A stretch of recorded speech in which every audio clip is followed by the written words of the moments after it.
Hello, everybody. Happy Halloween. Today is Friday, the 29th of October.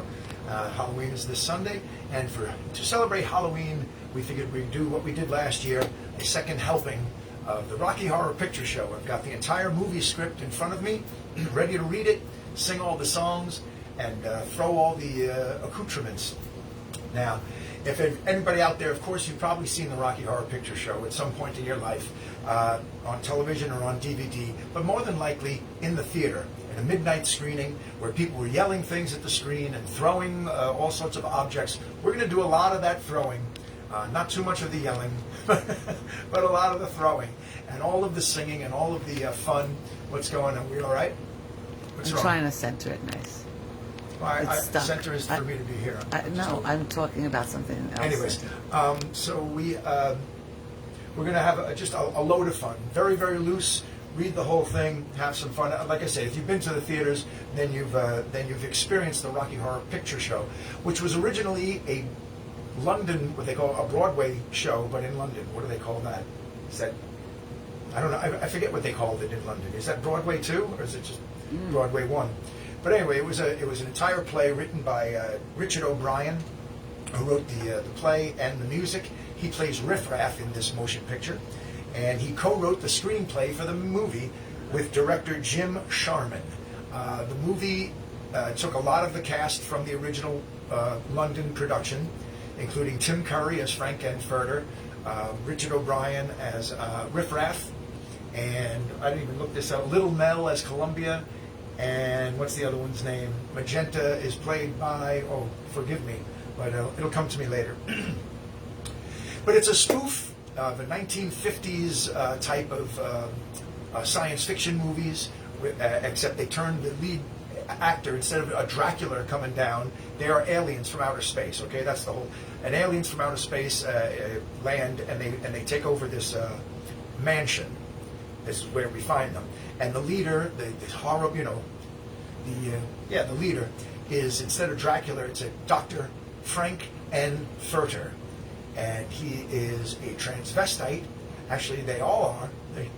They all are from transsexual. Oh no, they're not all transvestites. He's a transvestite, but they all come from the planet transsexual in the galaxy of Transylvania, or vice versa. It's in the script. You'll hear it. But that's the idea of it. So instead of being like really scary, it's very campy. So he's wearing fishnet stockings and garters and bustiers and all that kind of stuff. Heavy makeup. And Tim Curry is a riot in this movie, and kind of scary too, which is appropriate. So it all focuses on a young couple, Brad and Janet, who get engaged in the beginning of the movie at their friend's wedding. They're fresh out of college, and they met in the professor's class. Professor Scott, Dr. Scott. So that's where they met, and they get engaged, and then they have a flat tire, and they have to find help at the castle. Of course, this is before cell phones and AAA, apparently. So all they needed to get to was a telephone, and the only place around was this mansion, and that's the housing of Frank Enfurter and his loyal subjects, or should I say servants. Riff Raff, who's like the butler, and his sister Magenta, and she's dressed like a maid. Even though they're all in on this together, this alien, whatever they're doing here on Earth, we don't know what their purpose is. But actually we don't find out, because Frank Enfurter can't help himself. He loves the excesses of flesh and sensuality.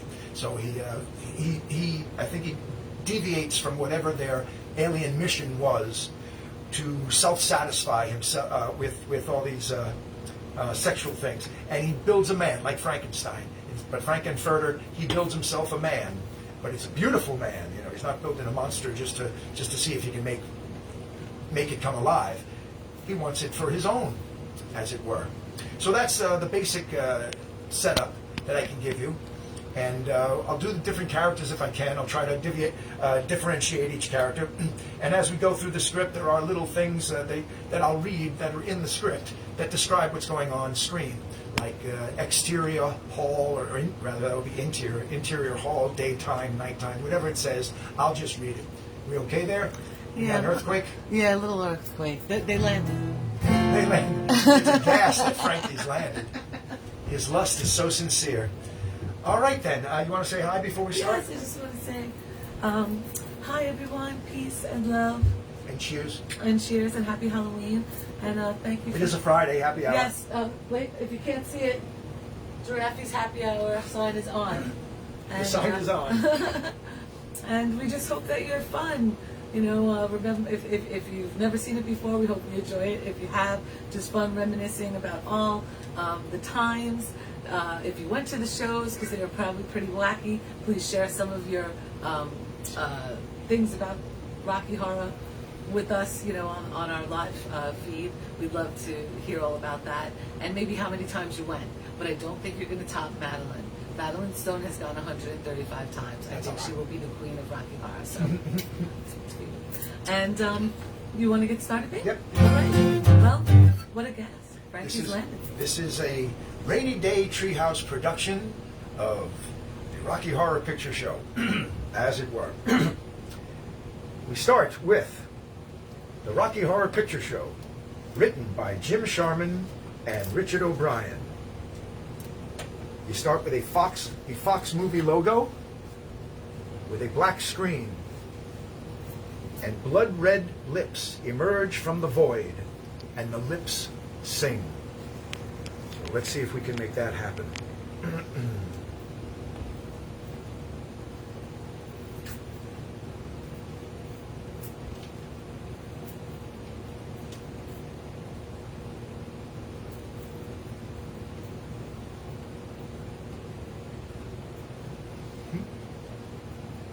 A little harder than I thought. There we go.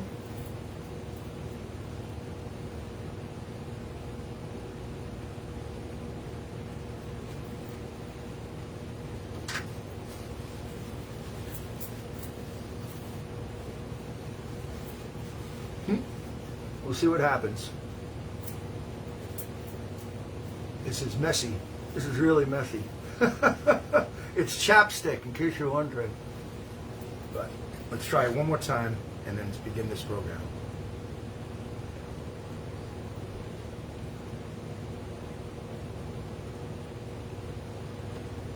It's scary anyway.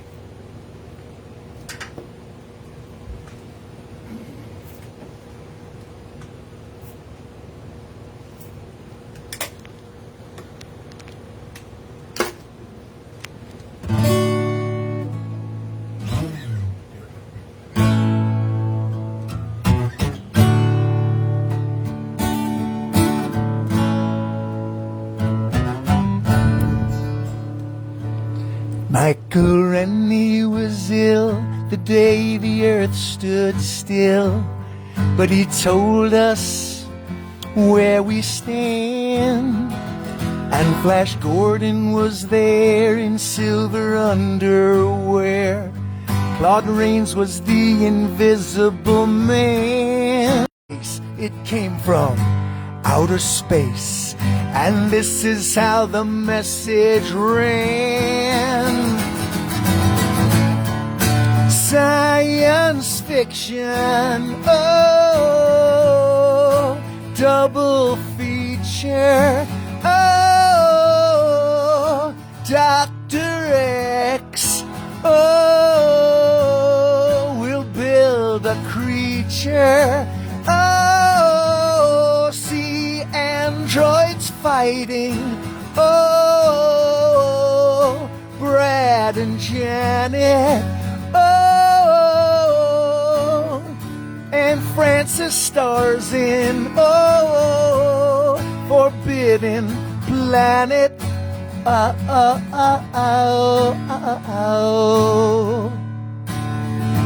in the late night double feature picture show.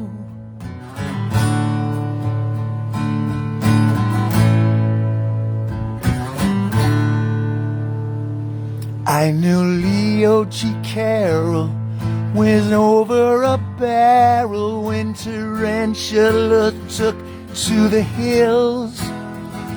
And I really got hot when I saw Jeanette Scott fight the tripit that spits poison and kills.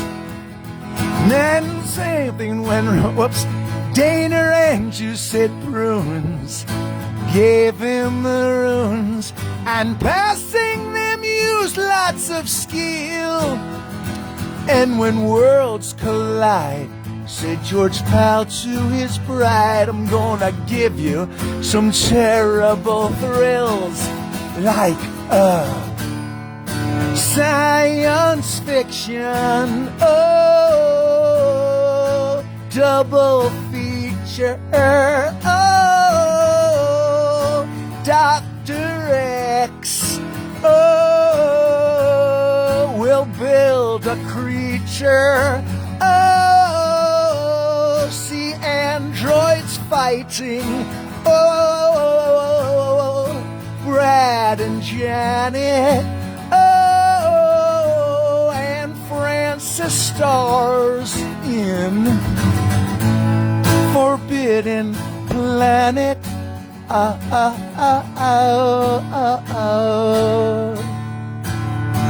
In the late night double feature picture show, I wanna go.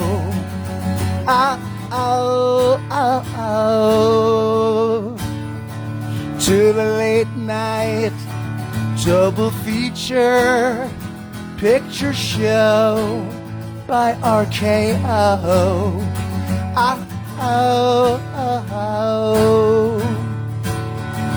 In the late night double feature picture show in the back row.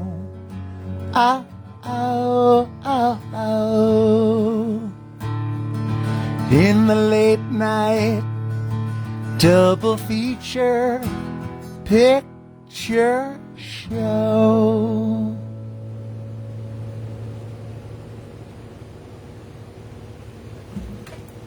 I think fade away. Okay.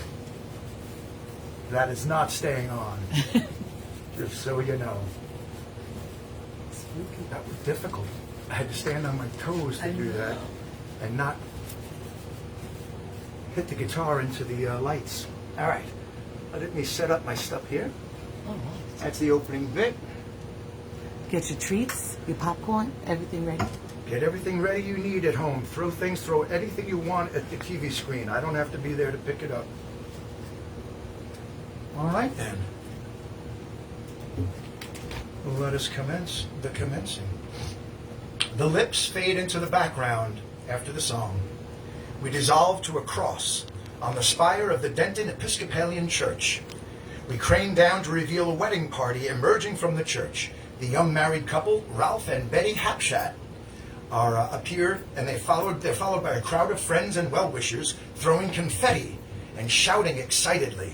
Oh, that's a lot of excitement. Here they come, the photographer says. The two photographers are standing near the church. Here they come, here they come. The photographer waves his hand, summoning the family together. Then your parents, here you go. That's right, the grandparents, yes, all close family, very nice. Ralph and Betty pose on the steps of the church among their family, and they pose for the photograph.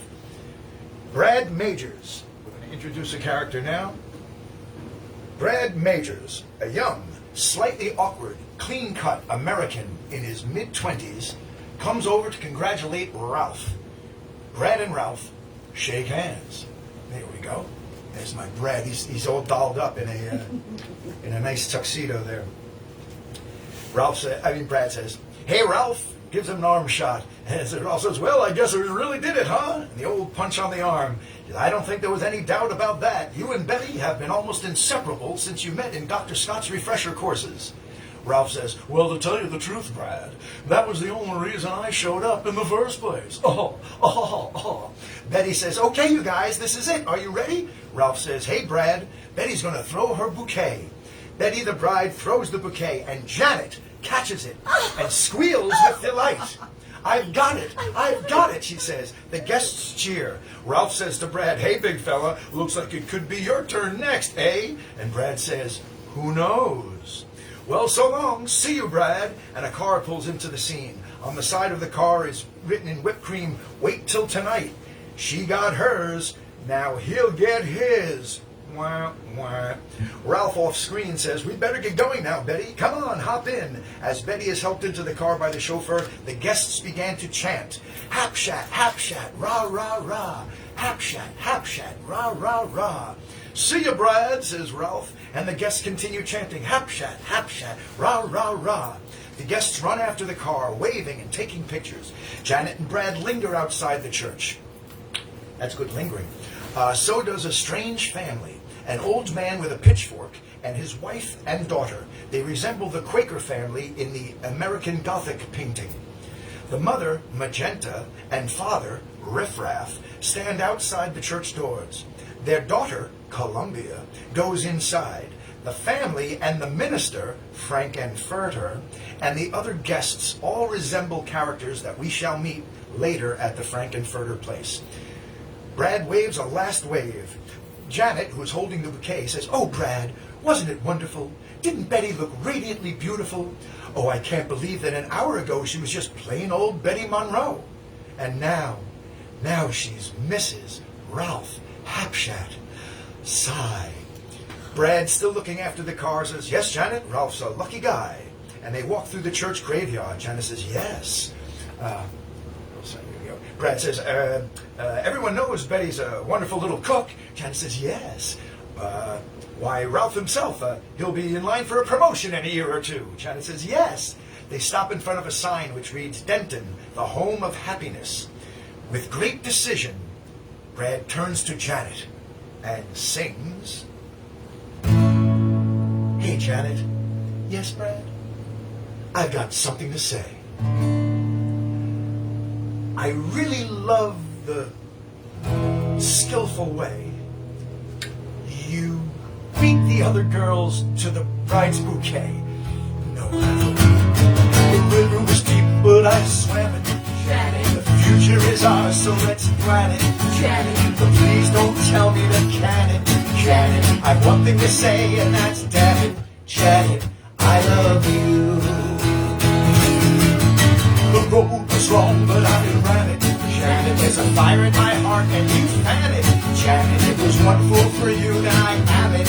Janet, I've one thing to say, and that's damn it. Janet, I love you. He pulls out a ring box and says, "Here's a ring to prove that I'm no joker. There's 3 ways that love can grow.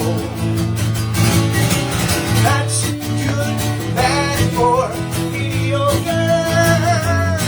Oh, Janet, I love you so." Oh, they go into church and Janet sings, "Oh, it's nicer than Betty Monroe had. Oh, Brad, now we're engaged and I'm so glad. Oh, Brad, that you met Mom and you know Dad. Oh, Brad, one thing to say, and that's Brad, I'm glad for you too." Oh, Brad, he says, "Oh, Janet, I'm mad." They're walking down the aisle. He says, "Oh, Janet, for you, I love you too. There's one thing left to do." Brad sings, and that's go see a man who began it. Janet, when we met in the science exam. Janet, made me give you the eye and then panic. Janet, I've one thing to say, and that's damn it. Janet, I love you. Janet, oh, Brad, I'm mad. Damn it, Janet, I love you.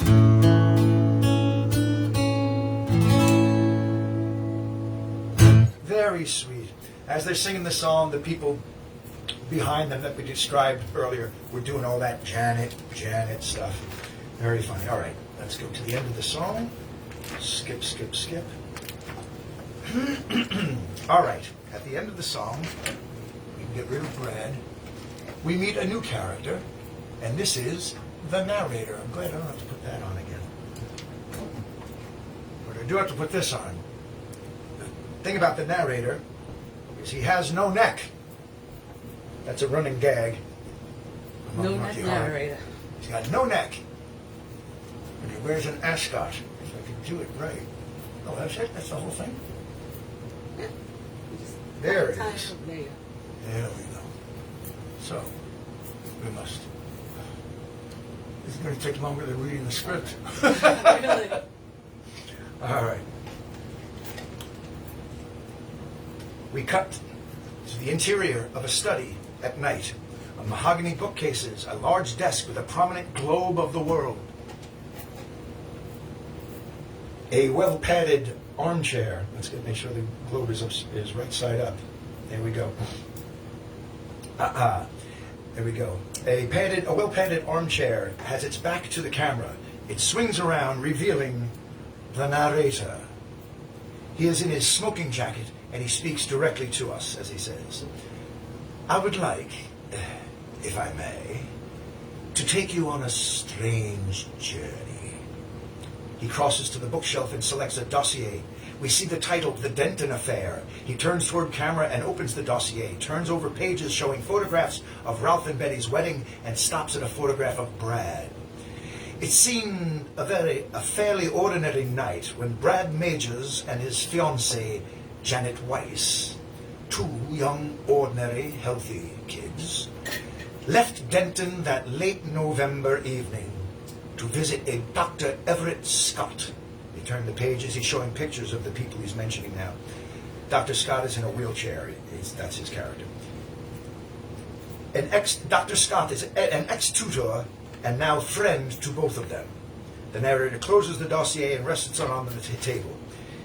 It's true, there were dark storm clouds, heavy, black, and pendulous, toward which they were driving.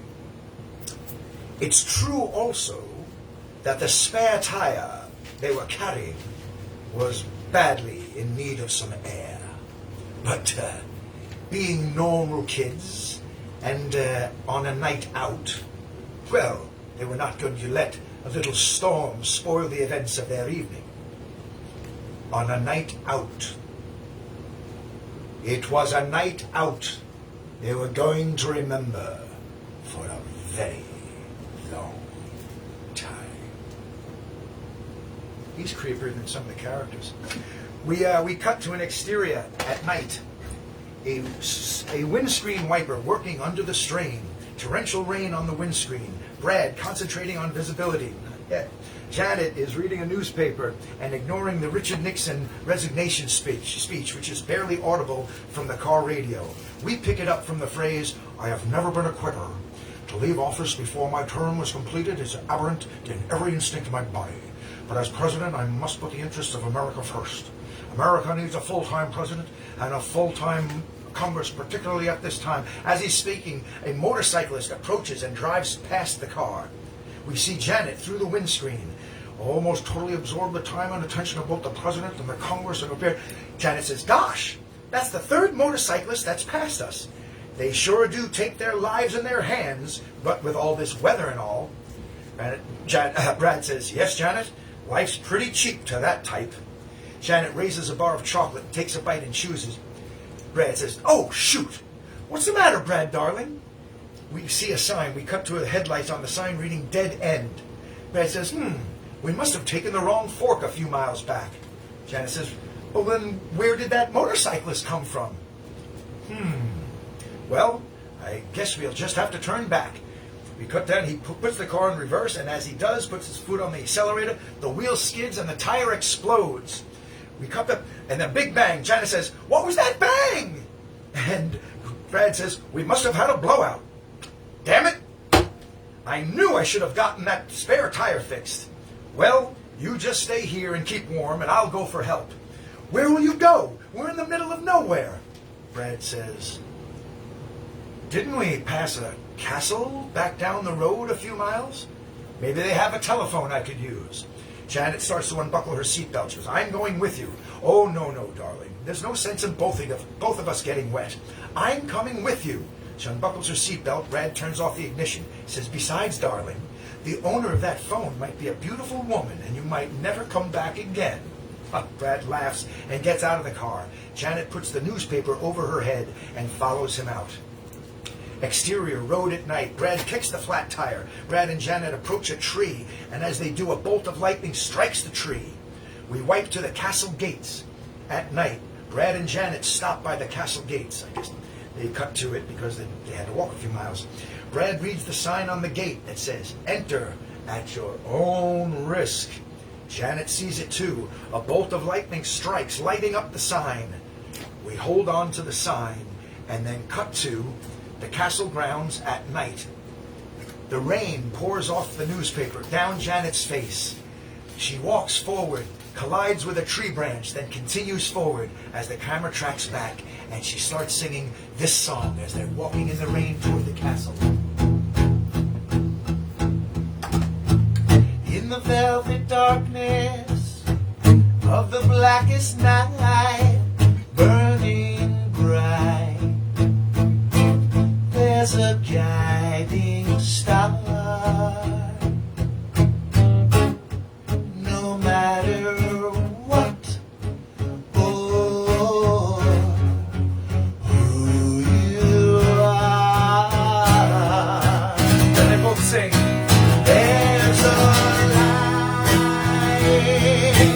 over at the Frankenstein place. There's a light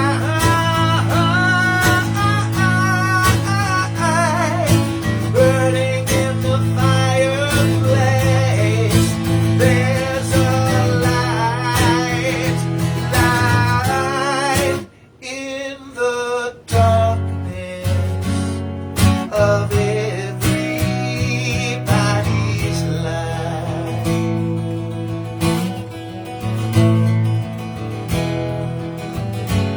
And Brad sings a verse that's not in the movie. He says, "I can see the flag fly, I can see the rain, just the same. There has got to be something better here for you and me. There's a light over at the Frankenstein place. There's a light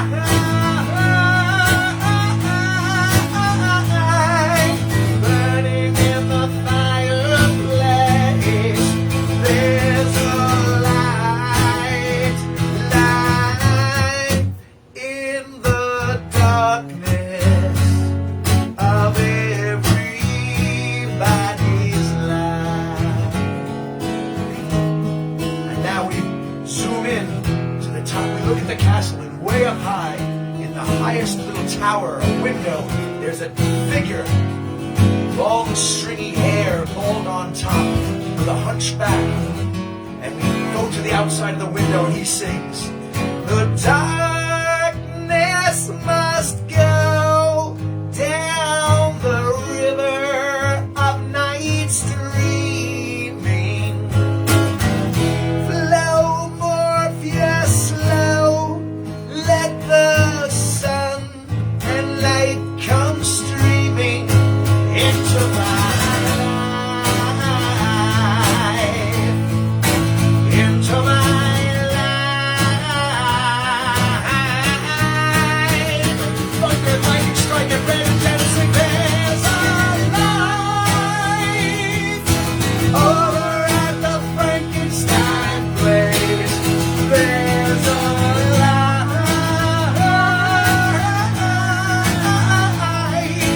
burning in the fireplace. There's a light in the darkness of everybody's life."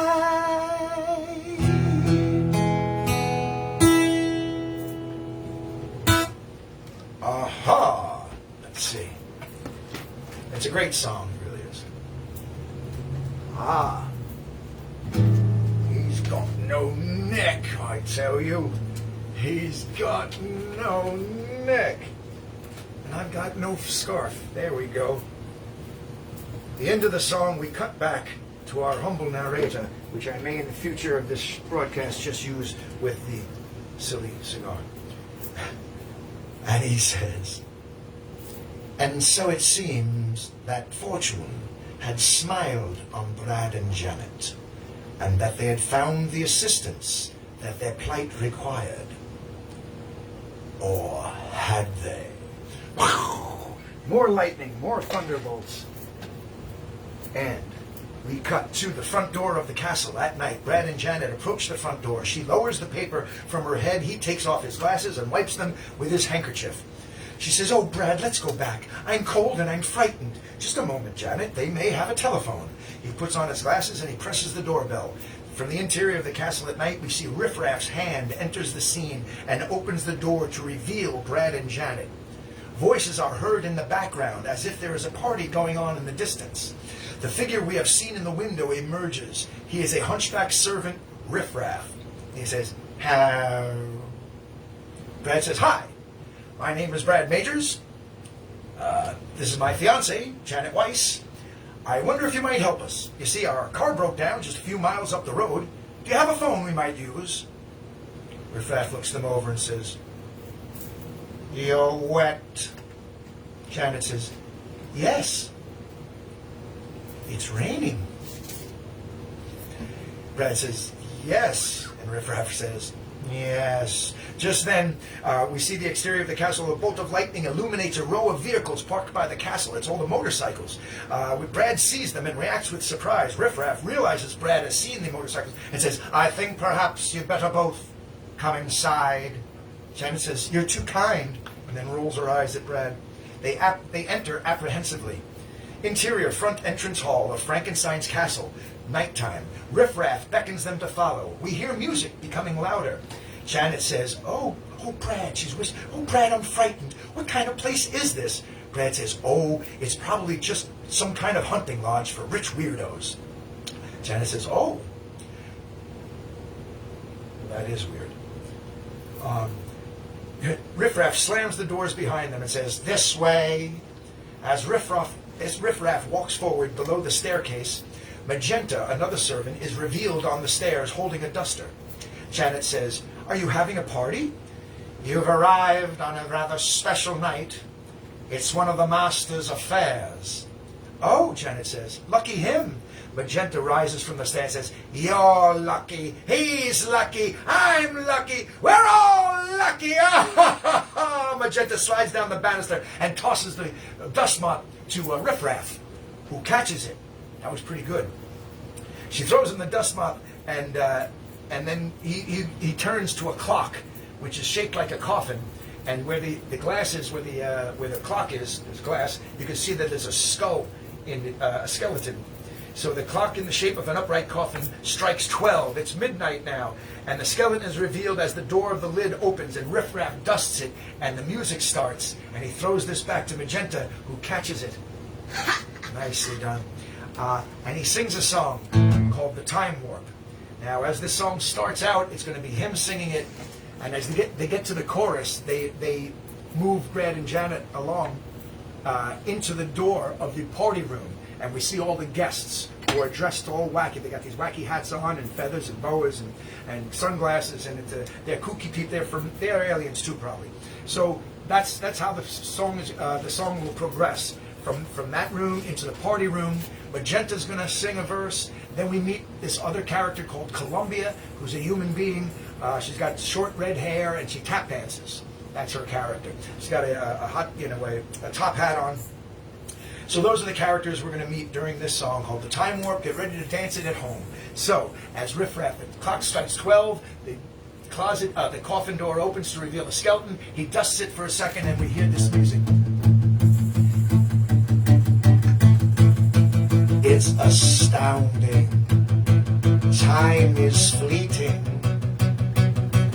Madness takes its toll. But listen closely, Magenta says, not for very much longer. I've got to keep control. I remember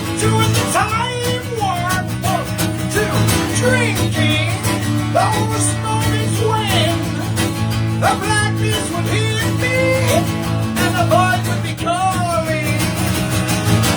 Let's do the time warp again.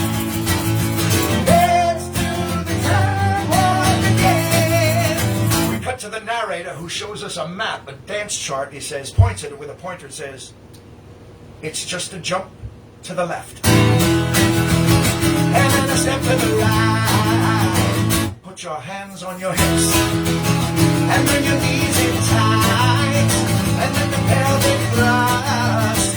The rhythm drives you insane. Let's do the time warp again. Let's do the time warp again. Conchetta sings, oh, it's so dreamy. Oh, fantasy free me. No, you can't see me. No, not at all.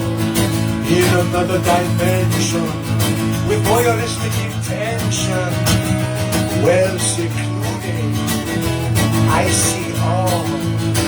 With a bit of a mind slit time, right to the mind flip time, and nothing could ever be the same. Your space out of sensation, like you're under sedation. Let's do the time warp again. Let's do the time warp again. It's just a jump to the left, and then a step to the right. Put your hands on your hips, and bring your knees in tight, and then the pelvic thrust, until it drives you insane. Let's do the time warp again. Let's do the time warp again. And then this character Columbia starts singing. Well, I was walking down the street just a having a think, when a skink of a guy gave me an evil wink. He shook me up, he took me by surprise. He had a pickup truck and the devil's eyes. He stared at me and I felt the change. Time meant nothing, never would again. Let's do the time warp again. Let's do the time warp again. It's just a jump to the left, and then a step to the right. Put your hands on your hips, and bring your knees in tight. But it's the pelvic thrust that really knocks you insane. Let's do the time warp again. Let's do the time warp again. Let's do the time warp again. One more time. Let's do the time warp again. And all the dancers who've been dancing this whole thing, they all flop to the floor. Boosh. Everybody's out. They're all just laying there, totally silent. Brad and Janet are standing there going, what the F was that? Let me see what it actually says in the script. That's not what it says in the script, I'm sure. There we go. They've backed themselves into this party room. They've backed themselves up to the door to try to make a quick getaway while all this weirdness is going on. Hold on. All the guests fall to the floor. Janet nudges Brad. Says, say something. Because it's quiet. The whole place, they're all just lying on the floor. And Brad says, say! And everyone sits up. Do any of you guys know how to Madison? The guests look confused and they're silent. Janet pulls Brad back toward the door. Brad, please, let's get out of here. Oh, for God's sake, Janet, keep a grip on yourself. As she opens the door, she goes, but it seems so unhealthy here. It's just a party, Janet. Behind them, there is an elevator slowly descending, bearing a figure in the black cloak and stiletto heels. Where's the thing? Frankenfurter, his foot is tapping in time to the rhythm. Well, Janet says, well, I want to go. Oh, by the way, I should have explained that in the middle of this castle is one of those old-fashioned elevators that's right down the middle of the whole place. So you can get it, you know, it's sliding door. It's see-through. You can see people coming down. It comes into play a few times in this story. So coming down the elevator now, with the foot tapping, is Frankenfurter. You can't see him yet. He says, well, I want to go, but we can't go anywhere until we get to a phone. Jan, so then ask the butler or someone. Just a moment, Janet. We don't want to interfere with their celebrations. This isn't the Junior Chamber of Commerce, Brad. Oh, they're probably foreigners with ways different than our own. They may want to do some more folk dancing. Janet says, look, I'm cold, I'm wet, and I'm just plain scared. She looks at the elevator, then turns toward the camera, reacting. Brad says, I'm here, there's nothing to worry about. The guests rise now. They see the elevator coming, they're crawling toward them. They're going ooh and ah, they're mesmerized at the elevator. Janet sees the shoe, then looks up at the face and its owner. She puts her hand up to her head and screams, and the camera zooms in on Frankenfurter in the elevator, and we see his made-up face as he turns to the camera and says, how'd you do, I? See, you've met my faithful hand-to-man. It's just a little brought down, because when you knocked, you thought you were the candle man. Don't get strung out by the way I look. Don't judge a book by its cover. I'm not much of a man by the light of day, but by night I'm more care of a lover. I'm just a sweet transvestite. He takes off his robe and reveals his outfit. From transsexual Transylvania. So let me show you around, maybe play you a sound. You both look like you're pretty groovy. But if you want something visual that's not too abysmal, we could take in an old Steve Reeves movie. Brad says, I'm glad we caught you at home. Could we use your phone? We're both in a bit of a hurry. Right. We'll just stay where we are, then go back to the car. We don't want to be any worry. Frank says, you got caught in a flat. Well, how about that? Well, babies, don't you panic. By the light of the night, it will all seem alright. I'll get you a satanic mechanic. I'm just a sweet transvestite. Sweet transvestite from transsexual Transylvania. Why don't you stay for the night? Or maybe a bite. I can show you my favorite obsession. I've been making a man with blonde hair and a tan, and he's good for relieving my tension. I'm just a sweet transvestite. Sweet transvestite from transsexual Transylvania.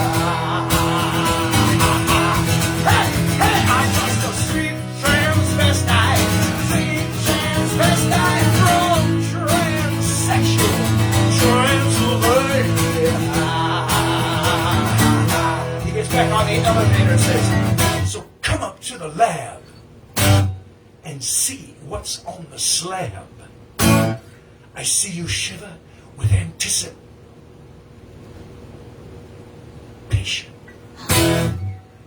But maybe the rain isn't really to blame. So I'll remove the cause. But not the symptom. And with that, the elevator rises, taking Frankenfurter and all his transsexual glory and his fishnet stockings and bustier and makeup and pearls, of course, up the elevator while the guests applaud rapidly, wildly, rabidly, I think is what I wanted to say. There we go. The rest, ecstatically, according to the script, the guests applaud ecstatically. Here you go. Rip Rap and Magenta close in on Brad and Janet. They remove Brad and Janet's wet clothes. Riffraff rubs Janet's hair with a bloody towel. She says, "Oh, thank you." Magenta dusts Brad off with her apron. She moves behind him and starts to take off his jacket. "Thank you very much." Janet throws the towel down. Riffraff reaches around her waist to her belt. She hits him on the shoulder. Oh, Precious, it's all right, Janet. Magenta is undoing his belt and fly. She goes, "We'll play along for now and pull out the aces when the time is right." Magenta pulls down his trousers. Columbia comes forward to witness the undressing. Riffraff takes off Janet's dress. She goes, wait, whoa, and Columbia says, slowly, it's too nice a job to rush. Columbia puts out her hand to Brad. Brad holds his hand out to Magenta as he pulls his sweater off, so he couldn't really get to it. Says, "Hi, my name is Brad Majors, and this is my fiancée, Janet Weiss." Magenta unbuttons Brad's shirt, takes it off, and throws it over Columbia's arm. And Brad says, "And you are?" She says, "You're very lucky to be invited up to Frank's laboratory. Some people would give their right arm for the privilege." Brad says, "People like you, maybe?" She says, "Ha! I've seen it." She throws the clothes all over the floor, and before they can react, Riffraff and Magenta usher them away, and now they're only in their underwear. Janet's got a slip and stockings. I imagine there's some panties under there, and a bra, and Brad is just in his tighty whities and glasses. So then they go over to the elevator now. They're getting on the elevator to go up to where Frank went. Columbia says, "Come along, the master doesn't like to be kept waiting." Magenta says, "Shift it," as Riffraff is standing outside the elevator, pouring one glass of champagne, sips out of the bottle, and then just drops it to the floor and shatters it. They get on the elevator, and up the elevator they go. Janet says to Magenta, "Is he, Frank, is he your husband?" Magenta laughs. Riffraff says, "The master is not yet married, nor do I think he ever will be. We are simply his servants." Janet says, "Oh." The elevator grinds to a halt, and they have arrived at the laboratory. Now I got to put that stuff on. Ready? Mm-hmm. We arrive at the laboratory. The laboratory looks like something between a student observation operating theater and a Greek gymnasium. It is pink tiled throughout. Facing the elevator entrance is a circular area containing a tank on pedestals, which those screened at this stage will be revealed to contain the body of Rocky submerged in chemicals. That's like a big fish tank. That's what they're operating on, or rather going to do the experiment with. The wall to one side contains a raised dais area for the guests, like a big ramp up one way into a higher spot where you could look down, like an operating theater, and then down the other way. This all comes into play. And facing one end of the tank, the operational controls, the monitor, and a giant refrigerator. That's also with a big red door. That is also in this laboratory. A chandelier hangs above the tank. On the podium in front of Frank's chambers, there is a stand microphone. Near the podium are some weights. Behind the tank is a vaulting horse. These are wrapped in cellophane as Rocky's presents. The guests are waiting as the elevator arrives. Brad and Janet exchange looks. It's very quiet. It's very creepy. The guests just are silent and weird. Frank, now in a surgeon's outfit, stands in the middle of the room. Riffraff gets out of the elevator first with a glass of champagne, which he hands to Frank. Frank says, "Magenta, Columbia, go and assist Riffraff." And as he speaks, he turns toward Brad and Janet and says, "I will entertain..." Frank holds his hands out and laughs. Brad and Janet step out of the elevator. Brad shakes Frank's hand and says, "I'm Brad Majors. This is my fiancée, Janet Weiss." She says, "Weiss." He goes, Weiss."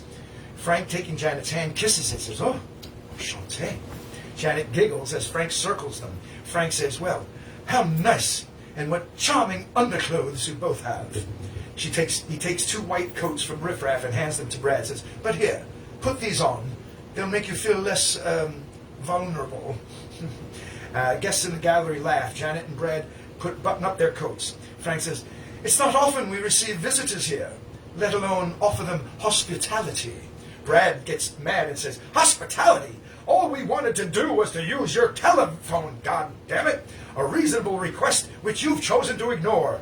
Janet says, "Brad, don't be ungrateful." Brad says, "Ungrateful?" He angrily whips off his glasses. The room falls silent. All eyes are on Frank, waiting for his reaction. A smile breaks on his face. Says, "How forceful you are, Brad. Such a perfect specimen of manhood. So dominant." And looks down because his coat is open. He's got his underwear. The women in the gallery take their glasses off to take a better look. Frank says, "You must be awfully proud of him, Janet." She says, "Well, yes, I am. Do you have any tattoos, Brad?" She says, "Certainly not." She says, "Oh, well." Turns to Janet and says, "How about you?" She says, "Oh." Now Riffraff enters and says, "Everything is in the readiness, master. We merely await your word." Frank drinks the champagne and then hands Riffraff the empty glass. Riffraff goes to the control panel and Frank to the podium. Frank standing between Magenta and Columbia, who Rain represents both now, who both wear masks. He takes the microphone and says, he's addressing the guests now. Says, "Tonight, my unconventional conventionists, you are to witness a new breakthrough in biochemical research. And paradise is to be mine." Frank clasps his hands together. Magenta and Columbia clap. The guests are clapping and shouting. Because it was strange the way it happened. Suddenly, you get a break. You get a break and all the pieces just seem to fit right into place. What a sucker you've been. What a fool. The answer was there all the time. It took a small accident to make it happen. An accident. Magenta, Columbia go, accident. And that's how I discovered the secret.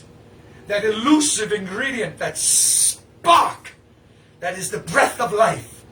Yes, I have that knowledge. I hold the secret to life itself. They all go crazy. Janet starts to applaud as well. Dad's like, hey, hey, hey. Pulls back the toward him and stops her from clapping. The Frank continues. "You see, you are fortunate, for tonight is the night that my beautiful creature is destined to be born." They all go crazy. And Magenta stands at the far end of the tank. She stops clapping. Frank turns to face the tank. The men now stop waving their rattles, and a drum roll slowly begins. Magenta and Columbia bend down to the red covering over the tank and begin to take it off, revealing the large tank with a bandaged body from head to toe, all wrapped up in bandages, like a mummy, floating in chemicals. Frank, everyone oohs and ahs, and Frank, pointing, says, "Throw open the switches on the sonic oscillator." Riffraff flicks the switch to activate the oscilloscopes in the panel.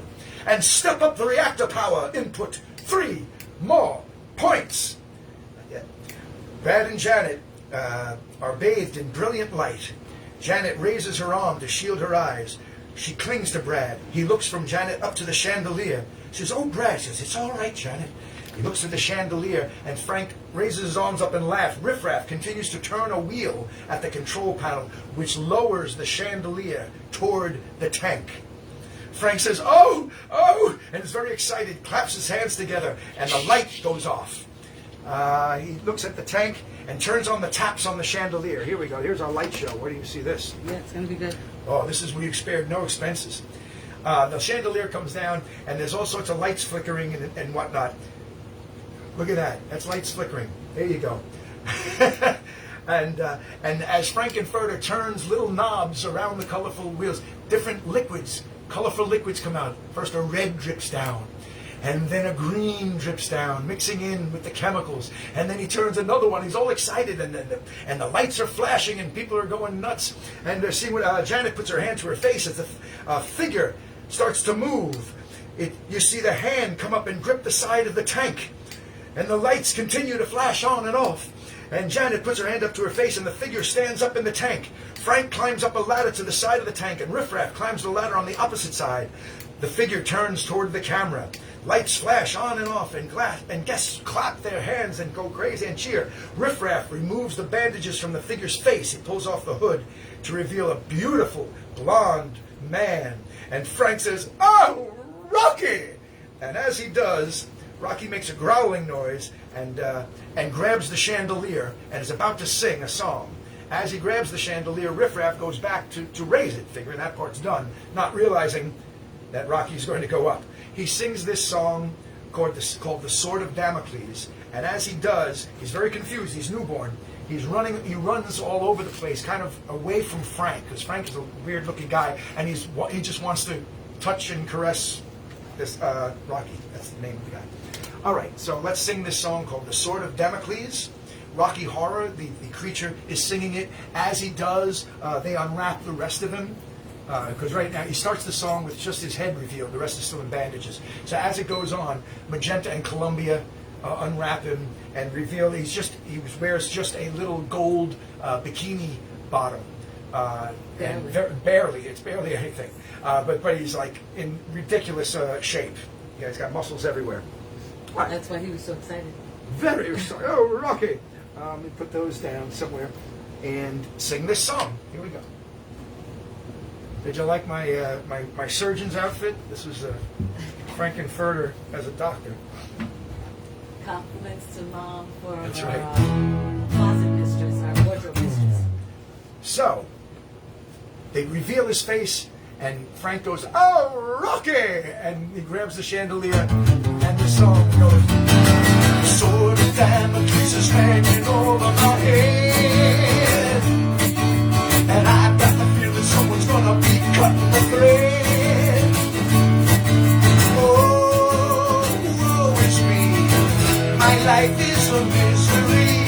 Oh, and can't you see, I'm at the start of a pretty big downer. I woke up this morning with a start when I fell out of bed. That ain't no crime, and left from a dream it was feeling on the table betrayed. That ain't no crime, my high is low. I'm dressed up with no place to go, and all I know is I'm at the start of a pretty big downer. Sha-la-la-la, that ain't no crime. Sha-la-la-la, that ain't no crime. Sha-la-la-la, that ain't no crime. That ain't no crime. Lord, the Damocles is hanging over my head. That ain't no crime. And I've got the feeling someone's gonna be cutting the bread. That ain't no crime. Oh, it's me. My life is a misery. Oh, can't you see that I'm at the start of a pretty big downer? Oh, sha-la-la-la, that ain't no, no, no, no. Sha-la-la-la, that ain't no, no, no, no. Sha-la-la-la, that ain't no, it ain't no crime. Oh, sha-la-la-la, that ain't no crime. Sha-la-la-la, that ain't no crime. Sha-la-la-la, that ain't no crime. Sha-la-la.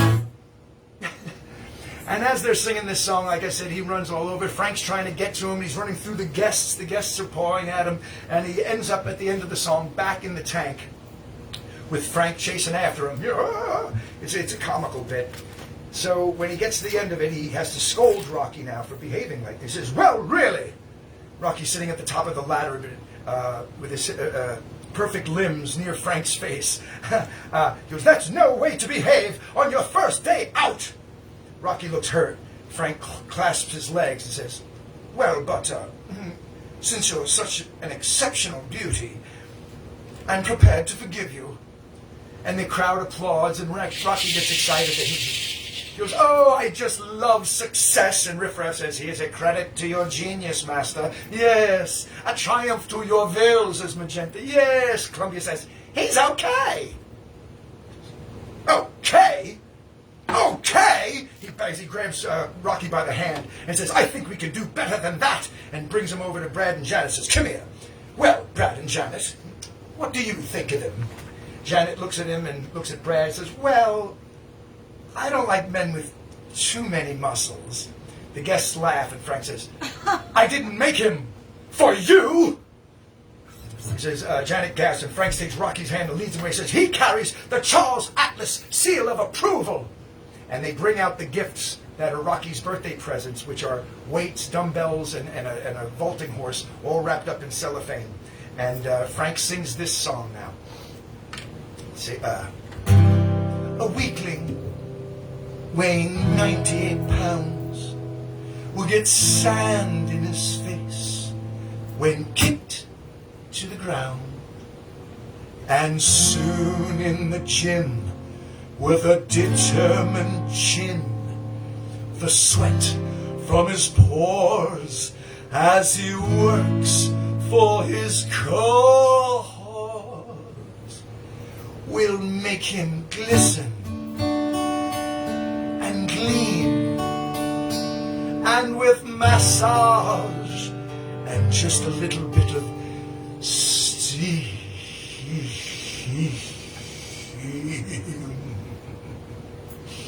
he'll be pink and quite clean.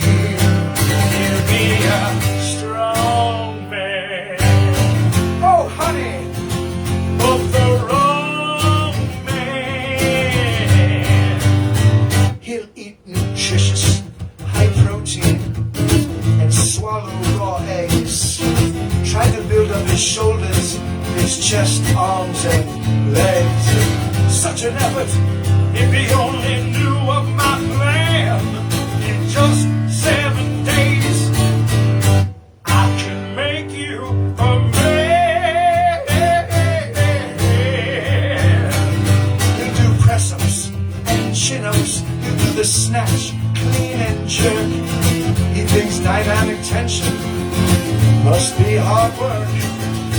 Such a strenuous living, I just don't understand. When in just 7 days, oh baby, I can make you a man.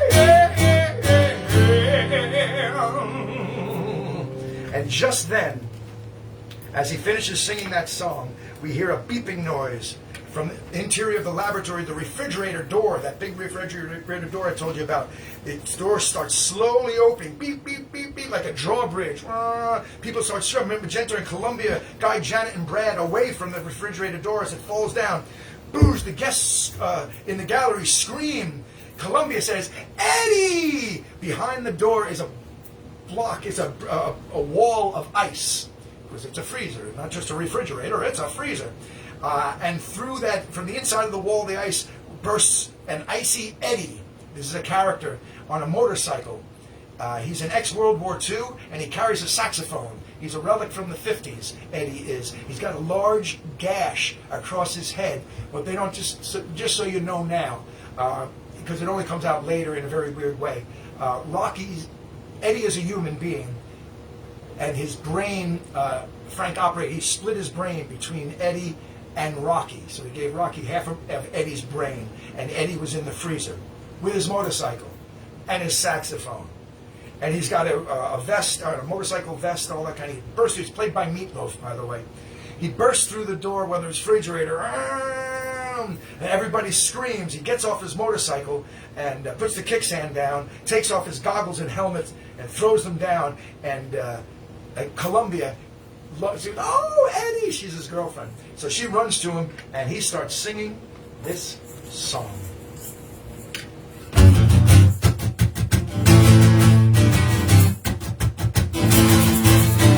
Whatever happened to Saturday night? When you dressed up sharp and you felt alright.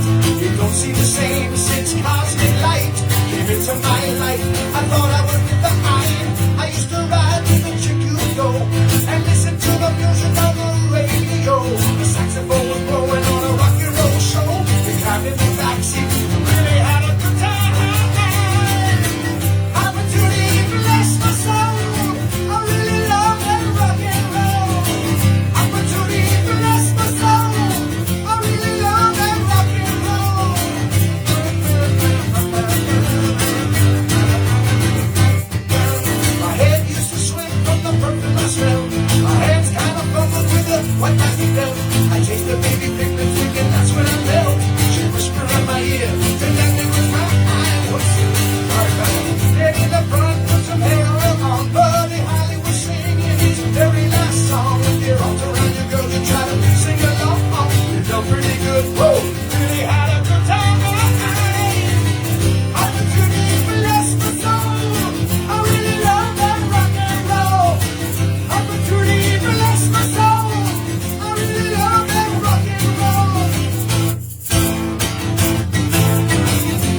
kind of digging it too.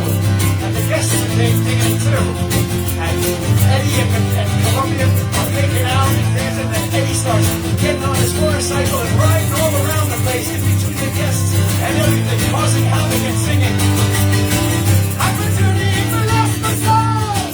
I really love that rock and roll. Opportunity for lost my soul. I really love that rock and roll.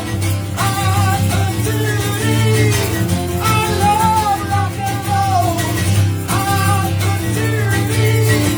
I love rock and roll. Now while this is happening, Rocky, like I said, starts thinking it too. Frank gets angry and grabs Rocky, puts him in the elevator, and goes to the elevator door and locks it. And then goes and gets something and hides it behind his back and starts walking toward Eddie just as the song is ending. Opportunity, I love rock and roll. Opportunity to lost my soul. I really love that rock and roll. And as the last bits are going out, as the last music is ringing out of the song, Frank comes up behind him, and Eddie sees the anger in Frank's eyes, and he raises an ice pick. We didn't have an ice pick? Well, it's a low budget. Make believe this is an ice pick. He raises an ice pick. Eddie screams and turns toward the freezer, but Frank, whack! He gives him a whack. People start screaming. He chases him down. He gives him another whack. Oh, people start screaming. Columbia's going crazy. He stands over him. As people start going, and the place is filled with blood now. The blood all over the place. There's a whole trail of blood from where he started to right back into the freezer. Oh, that's a lot of blood. A lot of blood. Buckets of blood. So Eddie is slumped back in the freezer with his body laying on the ground. Frank comes out with all this, with the blood all over his gloves and his stuff, and he's holding the ice pick. He's wearing high heels, so it's hard to walk in and out of his ice bucket. Hold on, he comes out. Where am I?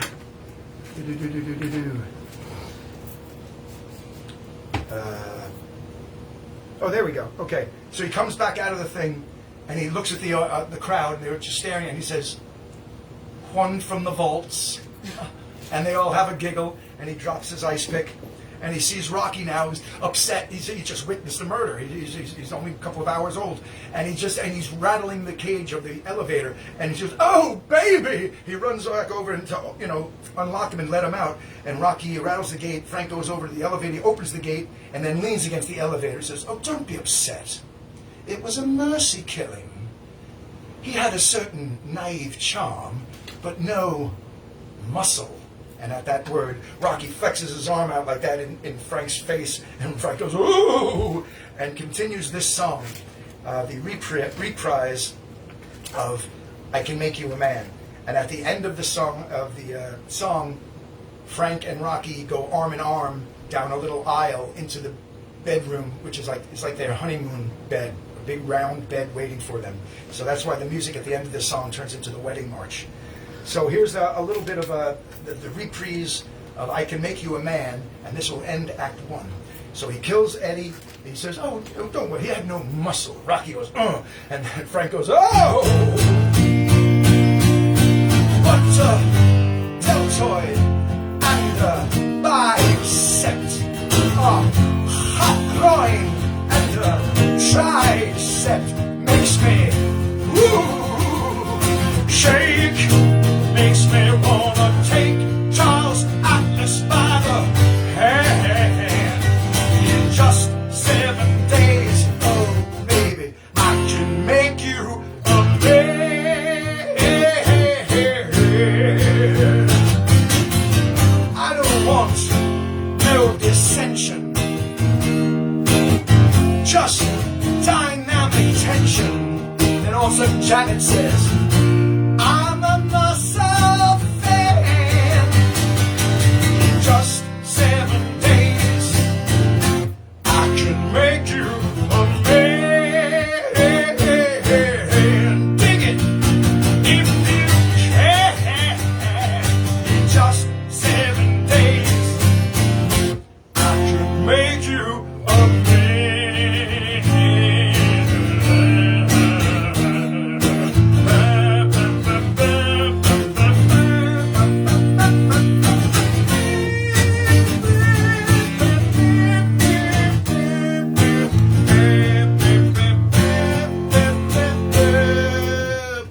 rah, Frank and Rocky, rah, rah, rah, Frank and Rocky.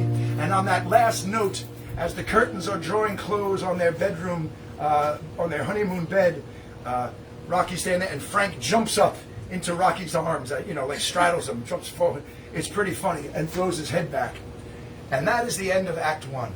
Let us take a break, a breath, not a break. A drink? I'll take a sip. Yeah, I'll take a sip. We'll say hello, maybe. We'll see if anyone's watching. We can't really. That's the end of Act 1. We're going to start with Act 2 in about 5 Good job, minutes. Ed. Oh, thank you. Good job, Good Soul job, Family, everybody. for watching along. These are our Halloween shot glasses. Ooh, spooky. I'd also like to take a minute to say to my mom, congratulations, and all the Zambito family. They have a new addition.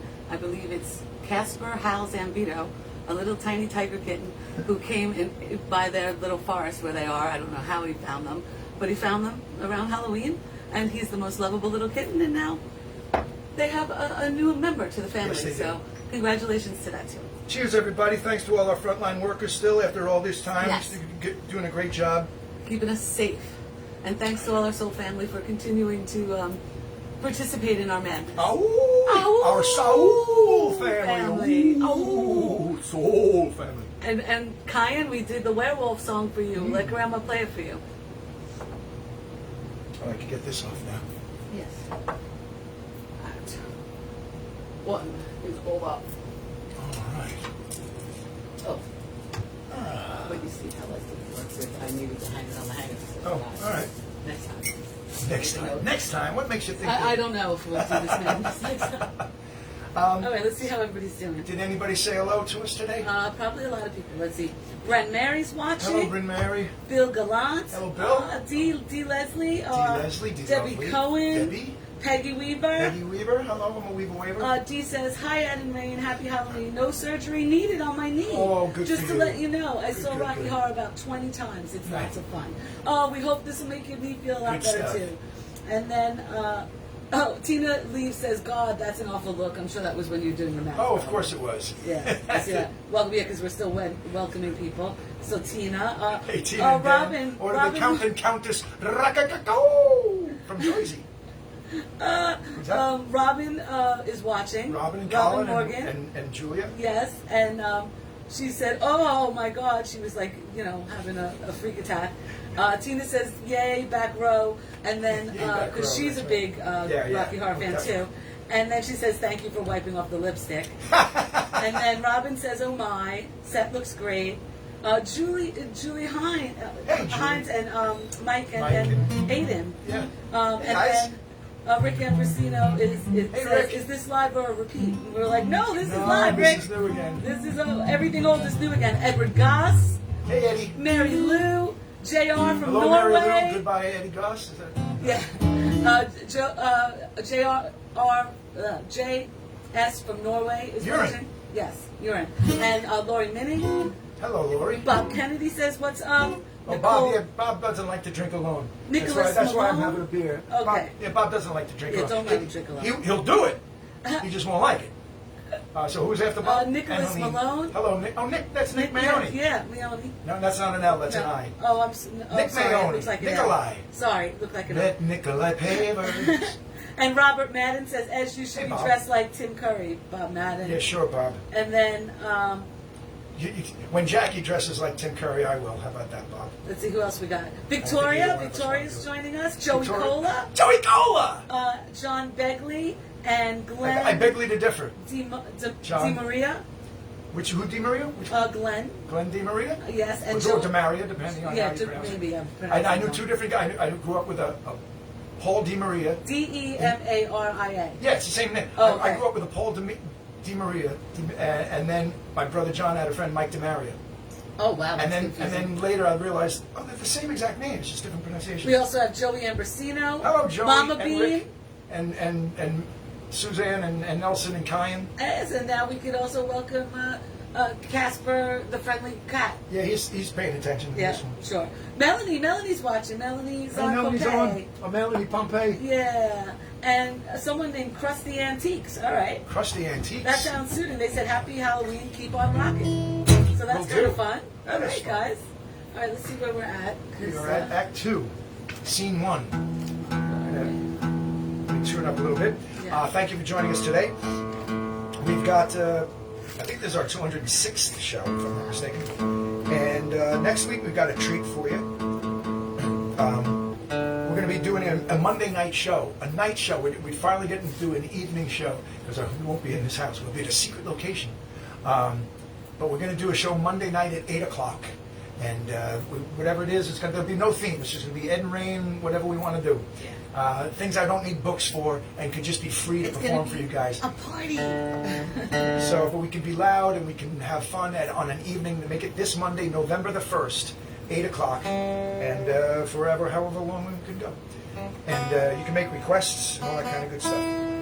And then Wednesday, we're still doing our regular show on Wednesday, the 3rd of November. That is the 10th anniversary of my father's passing. So I kind of wanted to pay tribute to him by doing a show with songs about fathers, and also some of his favorite songs and memories memories of songs that I have, whatever it is, however you do it. It'll be a nice little show.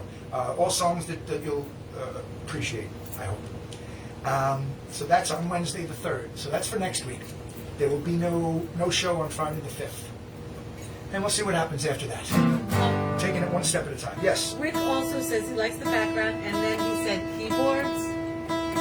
I'm thinking for the other show, but I don't know if we'll be able. We have a lot of stuff. I would have to bring all that. There is a piano there.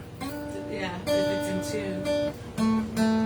But Yeah, that would be hard to film you though. We'd have to probably change yeah, it would. different things. We couldn't go for piano. Yeah, I don't know if I can do a keyboard show there. There we go. All right, let's get ready for Act 2. What we've learned so far is that Brad and Janet got had a flat. They're in the middle of nowhere. They go to the castle. We meet Frank-N-Furter, who is a transvestite from transsexual Transylvania, and he made a man. He made a beautiful man using half the brain of a human being, whom he just killed for coming out and having too much fun. So technically, he was still alive. Keeping him He on was ice. alive. He Yeah. was keeping him on ice. He had the half a brain, but Right. he broke out and wanted to rock and roll. And Frank said, "Well, have none of that." So now we've got Brad and Janet staying over for whatever reason they would agree to that. I have no idea, but they're staying over in this castle, and the guests will have departed. So the second act only consists of the main characters: Brad and Janet, Frank and Rocky, Riff Raff and Magenta, and Columbia, and we're going to be introduced to Dr. Scott. Remember we mentioned him earlier. He's the one that whose class they met at, and now they're friends with. In the play, the same actor plays Eddie and plays Dr. Scott. In the movie, that's not the case, but in the play, I found that interesting. Since each character only exists in Act 1 or Act 2, they had the same guy play both. All right. We'll give him something to do, so he's not hanging around doing nothing for the whole time. Exactly. He gets paid to sing him. I sang Hot Patootie. Now I got to stick around for 2 hours to take a bow. No, we'll probably go get some dinner, hang out, go on a date. All right. So we will begin Act 2 with our humble, I don't know how humble he is, he's pretty pompous, narrator with no neck. No neck. No neck at all. The narrator without the neck. All right. Act 2, interior, study, at night. The narrator sits at his desk. All right. And he says to us, "There are some people who say that life is an illusion and that reality is simply a figment of the imagination. If this is so, then Brad and Janet are quite safe. However, the sudden departure of their host and his creation into the seclusion of his somber bridal suite had left them feeling both apprehensive and uneasy, a feeling which grew as the other guests departed and they were shown to their separate rooms.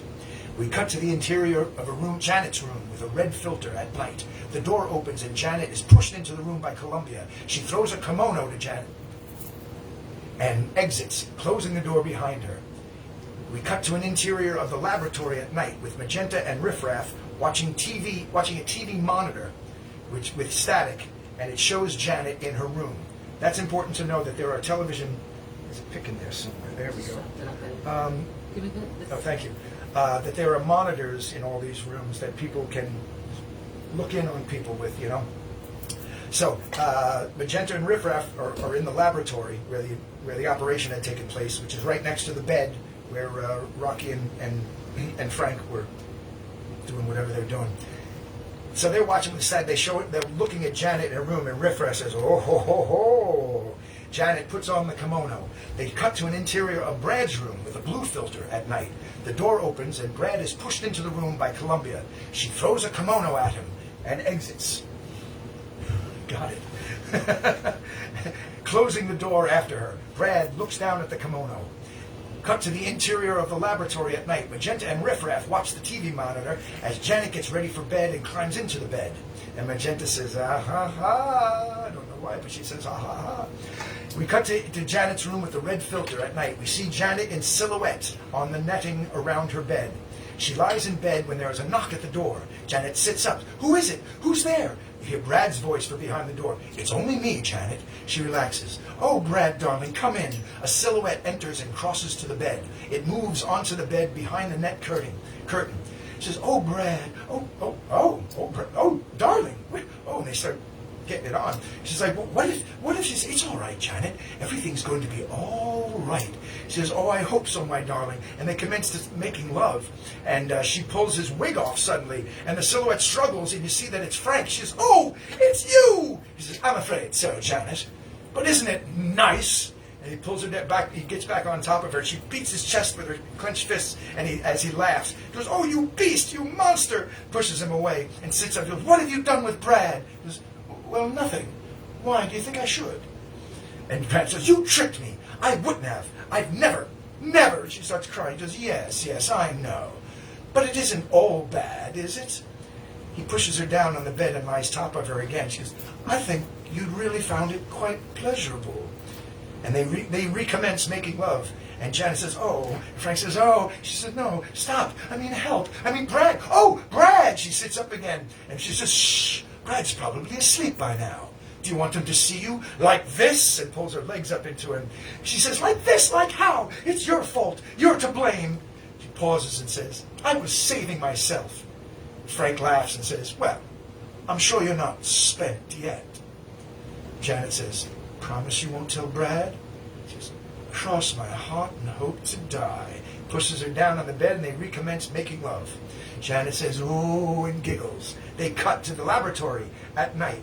The TV monitor has interference on the screen. Janet and Frank are laughing. We see Magenta mopping the floor. Riff Raff is dusting the control panel. He walks to Magenta and hands her the duster and walks off screen. They cut to the interior of the bridal chamber. Magenta leans on her mop. Riff Raff walks to the foot of the bed where Rocky lies asleep, face down on the bed, chained by the ankles. He touches a candelabra to Rocky's sleeping form. Rocky, come on now. Ooh, come on with it. Oh, Rocky awakens and sits up. Riff Raff smiles and jerks the candelabra toward Rocky. I didn't know you were going to light it. Pretty good.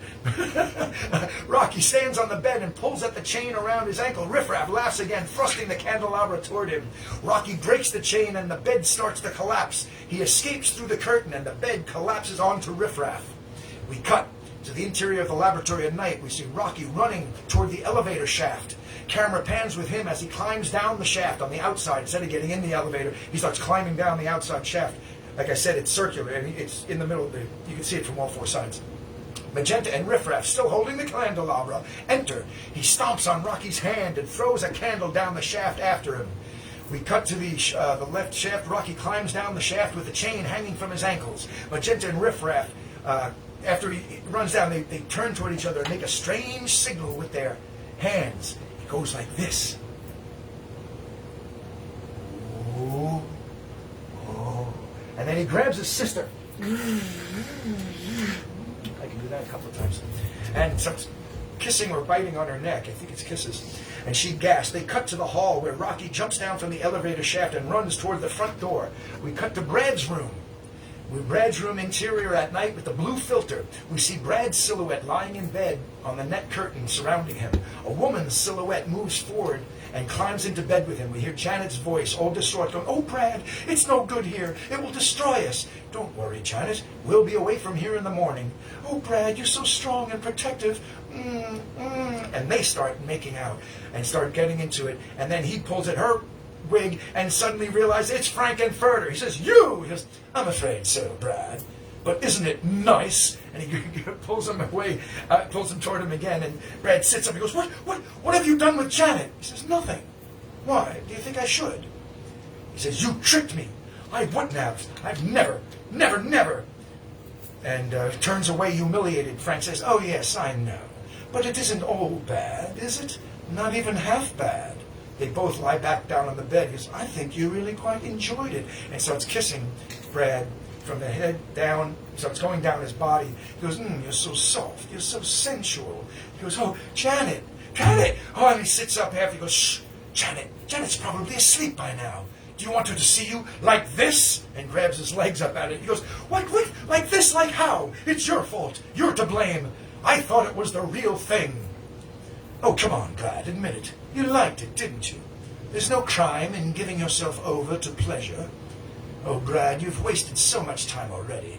Janet needn't know. I won't tell her." Brad says, "Well, you promise you won't tell?" And Frank starts moving his mouth down. He goes, "Oh, I promise, on my mother's grave." He doesn't quite get the word grave out. And as that happens, we hear a beeping noise off screen. Suddenly the shadows are illuminated by the monitor as an image of Riffraff appears on the screen above the bed in Brad's room. And it says, "Master Rocky," I'm sorry, I'm in the wrong voice. It says, "Master Rocky has broken his chains and vanished. The new playmate is loose and somewhere in the castle grounds. Magenta has just released the dogs." The dog. Magenta has just released the dog. There's only one dog, apparently. Oh, there are now 2 dogs. She has released the dogs. Thank you for the dogs. I wish that, well, that's better. At least, it's, you have a fighting chance to get the guy if you have 3 dogs. 3 dogs is nice. It's a 3-dog night. So, he released the dogs. Frank and Brad's silhouettes are still through the curtains, and Frank says, "Huh? All right, coming," and then puts his head back to continue what he was doing. We cut to Janet's room with the red filter at night, and she says, "What's happening here? Where's Brad? Where's anybody?" They cut to the castle grounds at night, a shot of the pack of dogs careening around the castle grounds. They're chasing a bewildered Rocky. We cut to the interior hall near the elevator with Janet, who gets on the elevator and closes the door behind her. Says, "Oh, Brad, my darling. Oh, how could I have done this to you?" Now, of course, she's still now only in her bra and panties and slip. She presses the button in the elevator to go to the laboratory. We cut to the laboratory at night as she steps off the elevator and opens the gate. The camera pans with her as she moves out of the elevator and puts her hand to her head. She says, "Oh, if only we hadn't made this journey." She stands in front of the control panel. "If only the car hadn't broken down." She moves over to the tank where Rocky was created. She says, "If only we were amongst friends or sane persons." She clasps her hands together. She says, "Oh, Brad." And she turns to the camera. She sees that there's a TV monitor. She says, "What have they done to him?" She turns on the TV monitor, and she sees Frank lying on the bed in Brad's room, and Brad sitting on the edge of the bed smoking a cigarette. She says, "Oh, Brad, oh, Brad." She turns the monitor off. She says, "How could you?" She starts to cry, but she stops when she hears a moaning. There's a moaning coming from the tank where Rocky was born. They angle in. They see that he's covered with the red cloth. He's in there. She takes the red cloth off him and says, "Oh," and he sits up, and he's all bruised and battered. He's dirty. He's just been chased by the dogs everywhere. And she says, "Oh, you're hurt." She looks at his hand. She goes, "Who did this to you?" And Rocky just nods. Or "Did they do this to you?" And he just rocks, nods and says, and she bends down. She goes, "Here." She tears a piece of her slip off to bandage his hand. And as she goes, "I'll dress your wounds." And as they do, she starts rubbing his hand, and he kind of likes it. And he looks up at her and gives her like this goofy look. And she's like, "Oh, poor baby. There." And as he looks at her and they exchange glances, she kind of gets that tingly feeling too. And as she does, the narrator quickly says, he goes, "Emotion.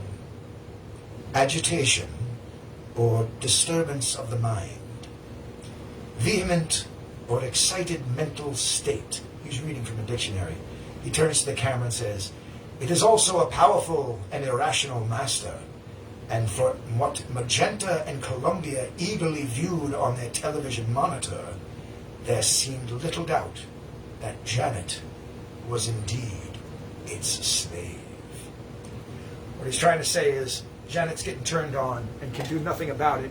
And like I said with the TV monitors, Magenta and Columbia are now in a bed together, painting each other's toenails and doing whatever they do, and they're watching the TV monitor, and they're watching what Janet and Rocky are doing, and it's about to turn into a song.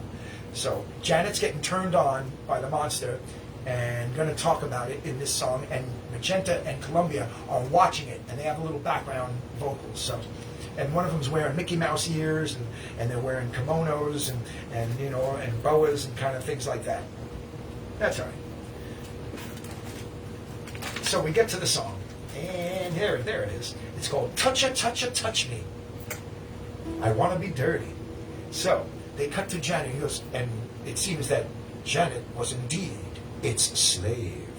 I was feeling done in, couldn't win. Oh no, I'm sorry. The first thing is Magenta and Columbia go, "Tell us about it, Janet." I was feeling done in, couldn't win. I'd only ever kissed before. You mean she's a I thought there's no use getting into heavy petting. It only leads to trouble and seat wetting. Now all I want to know is how to go. I've tasted blood and I want more. I'll put up no resistance. I want to stay the distance. I've got an itch to scratch. I need assistance. Touch me. I wanna be dirty. Fill me, chew me, fulfill me. Creature of the night. This is all Janet now. And if anything grows, giggle while you pose. I'll oil you up and rub you down, down, down, down. And that's just one small fraction of the main attraction. You need a friendly hand. Oh, I need action. Touch, touch, touch, touch, touch me. I wanna be dirty. Really chew me, fulfill me. Creature of the night, Magenta and Columbia sing. Touch me. Oh, I love to be dirty. Really chew me, fulfill me. Creature of the night. Oh, touch it, touch it, touch it, touch me. I wanna be dirty. Really chew me, fulfill me. Creature of the night. Then Rocky says, "Creature of the night." She says, "Red." He says, "Creature of the night." You see, Frank, "Creature of the night." Magenta, "Creature of the night." Riff Raff, "Creature of the night." Columbia, "Creature of the night." Rocky again, "Creature of the night." Janet, "Creature of the night." Oh! And the red blanket goes back over Janet and Rocky as they get to it. Not the blood. Ew. It's doubling short. So that touch me. Janet, Magenta and Columbia are having a good time watching that and playing with each other. It's a kooky house, and then Janet gets it on. So cut to the end of that song. All right, we got to get this big guy here.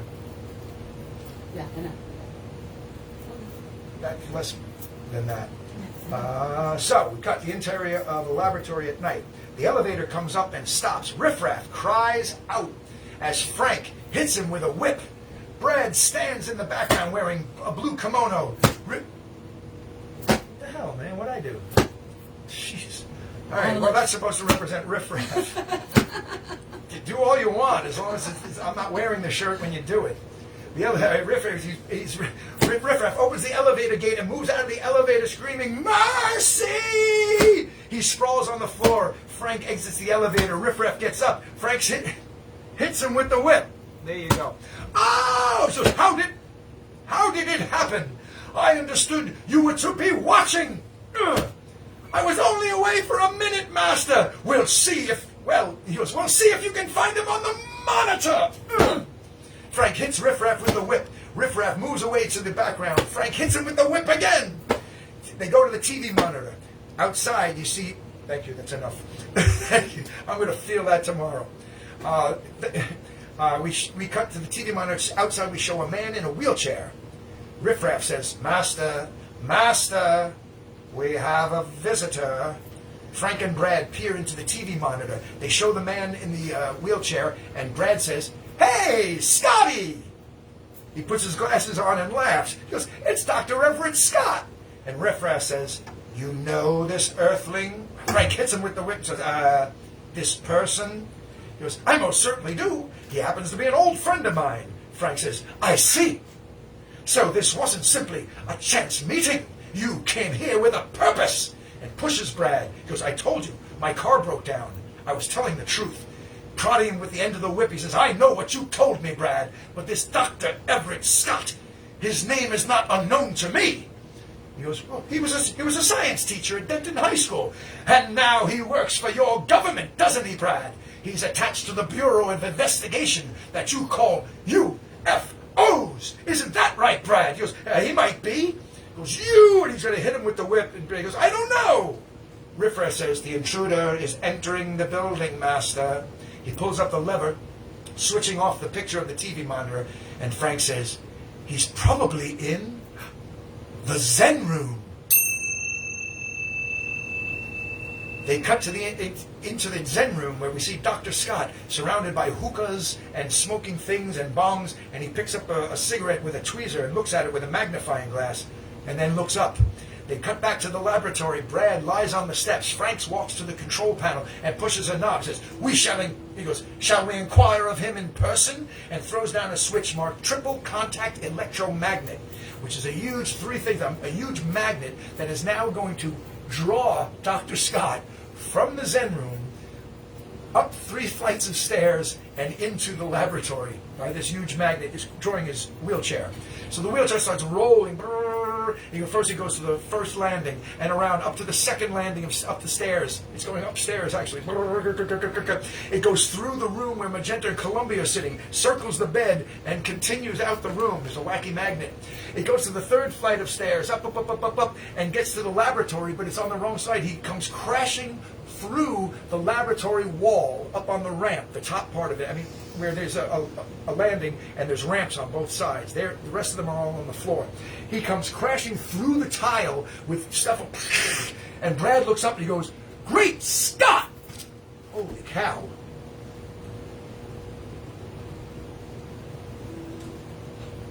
And that's what happened. Let's try that again. And don't throw so hard. He says, Great Scott! Get it? And people used to throw toilet paper, not at people's heads, but in the theater. And that was the joke. Great, because Scott tissue paper, wah, wah, wah. Which I think is a ripoff, because how do you know it's really Scott toilet paper? It's just toilet paper. It could be any kind of toilet paper. Well, now you got a point. Now, all right, it's that then. That one was a better throw. So he says, Great Scott! And toilet paper comes out, which is actually what came out of the cannon at the March of the Wooden Soldiers. Isn't it? It's Barnaby. And he goes, oh, they hit me with toilet paper. Maybe it was used. I don't know why he was so frightened of it. Maybe that's why. So anyway, he comes in, Great Scott, and Dr. Scott, the magnet still continues now to pull Dr. Scott down one of the ramps and directly over to the magnet by which the 3 of them are standing. Zoom, there we go. And Dr. Scott says, Frankenfurter. That's right, that's how he talks. I'm not making fun of anybody. Frankenfurter, we meet at last. And Brad comes out and goes, Dr. Scott! And he shakes Brad's hand. He goes, Brad, what are you doing here? And Frank interrupts with the handshake with the butt end of the whip and says, Don't play games, Dr. Scott. You know perfectly well what Brad Majors is doing here. It was part of your plan, was it not, that he and his female should check out the layout for you? Well, unfortunately for you, all the plans are to be changed. I hope you're adaptable, Dr. Scott. I know Brad is. Brad turns away, embarrassed and humiliated. Dr. Scott says, I can assure you that Brad's presence here comes as a complete surprise to me. I came here to find Eddie. Brad says, Eddie? I've seen him. Frank says, well, Eddie, what do you know of Eddie, Dr. Scott? Dr. Scott says, I happen to know a great deal about a lot of things. You see, Eddie happens to be my nephew. Frank says, oh, and bangs on the control panel, and he releases Dr. Scott from the magnet, and Brad says, oh, Dr. Scott, and just as they say that, they hear noises from the fish tank, or the big tank, where the other two are at, Janet and Rocky. Frank goes over and pulls back the thing to reveal that they both stand up, half dressed, and says, and they have this little exchange. Okay, it's four voices in shock. Janet gets up, and the first voice we hear is Dr. Scott. He goes, Janet! She goes, Dr. Scott! Brad says, Janet! She goes, Brad! And Frank goes, Rocky! And Rocky just turns to us like, boom, because he's silent. So in succession, it goes, Janet! Dr. Scott! Janet! Brad! Rocky! Janet! Dr. Scott! Janet! Brad! Rocky! Janet! Dr. Scott! Janet! Brad! Rocky! 3 times like that. I deserve an Oscar for that. There we go. Frank says, Rocky, listen, I made you, and I can break you just as easily. Rocky is frightened, and just then, Magenta hits a gong. No, hits a gong. Master! Dinner is prepared! Frank and Rocky exchange a look. Frank says, excellent! He looks over at Janet, who's half dressed, and says, under the circumstances, formal dress shall be optional. Janet pulls the red cloth around her. Frank moves off screen. Janet and Rocky exchange glances. And we cut back to our humble narrator, who says, I have no neck. That's what he said. He says, food has always played a vital role in life's rituals. The breaking of bread, the last meal of the condemned man, and now this meal. They cut to the interior dining room. Dr. Scott sits at the end of the table. Brad and Janet sit on the far side. Frank sits opposite end. Rocky and Columbia sit on the near side, backs to the camera. The narrator says, however informal it might appear, you can be sure there was to be very little born on me. So pretentious. I love this stuff. All right. They sit in silence as the double doors open. Riffraff and Magenta enter. Riffraff lifts the cover from a large joint of meat. That means it's an English word, it's not a cigarette filled with meat. It's a big piece, like a roast beef. And places the tray down in front of Frank. Frank rises, picking up an electric meat carver, and begins slicing the meat. Magenta and Riffraff walk down either side of the table, pouring wine. As Riffraff does, he's like pouring it all over the table, some in the glass, some not in the glass. Frank puts down the carving knife and picks up a glass, and says, a toast.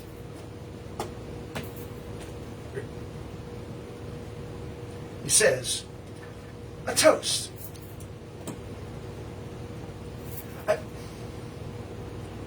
He says a toast. How many of these do you have? How many He toasts says, you got?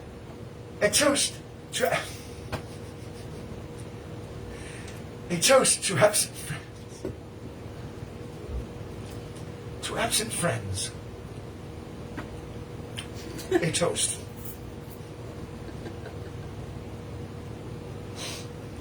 They all say, to absent friends, to absent friends.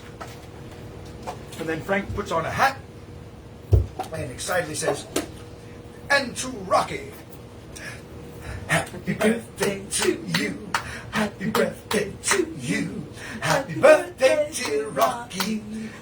All right, shall we now? He interferes the rest of it and says, "Shall," and Riff Raff serves the meat, starts throwing slabs of meat onto their plate. Rocky eats the meat, holds it in his hand. Columbia signals him to use his fork. So he picks up a fork, stabs the meat, and starts eating around the fork. Dr. Scott says, "We came here to discuss Eddie." Columbia goes, "Eddie?" And as he does, Frankenfurter gets the carving iron and goes, the knife does that to him. He goes, "Eddie, oh, I'm afraid that's a rather tender subject." Brad pauses with the fork at his mouth. Dr. Scott and Rocky look down at their plates. Frank says, "Another slice, anyone?" Everybody looks at their food carefully. Columbia rises and says, "Excuse me." She rushes from the room with a ghastly cry. Frank puts ketchup on the meat. And Dr. Scott turns to the camera and says, "I knew he was in with a bad cloud, but it was worse than I imagined. Aliens." Brad and Janet look at each other and then at Dr. Scott. Brad says, "Dr. Scott." Frank says, "Go on, Dr. Scott. Or should I say, Dr. Von Scott?" Brad says, "What are you implying?" Dr. says, "It's all right, Brad. It's all right. It's all right." He goes, "But Dr. Scott, no." And Dr. Scott turns toward the camera and starts singing this song called Eddie's Teddy. After boom, boom, he goes, "From the day he was born, he was trouble. He was a thorn in his mother's side. She tried in vain, but he never caused her nothing but shame. He left home the day she died. From the day she was gone, all he wanted was rock and roll porn, or the motorbike, shooting up junk. He was a low-down, cheap little punk, taking everyone for a ride. Everyone sings, well, he said he didn't like his daddy, you knew he was a no good kid. But when he threatened your life with a switchblade knife, what a guy, makes you cry, and I did." That's three different people doing that.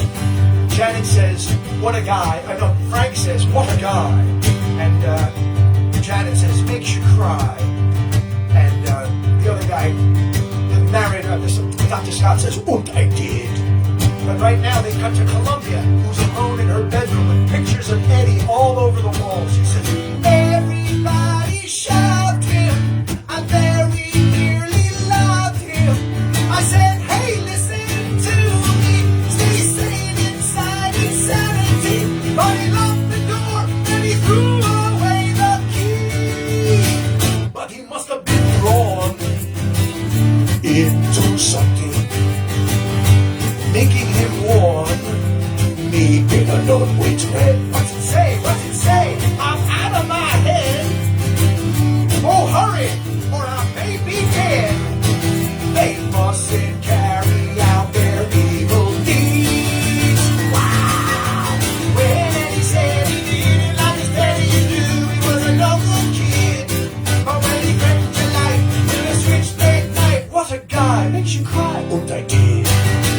When he said he didn't like his daddy, you knew he was a no-good kid. But when he threatened your life with a switchblade knife, what a guy, oh, makes you cry, yeah, and I did.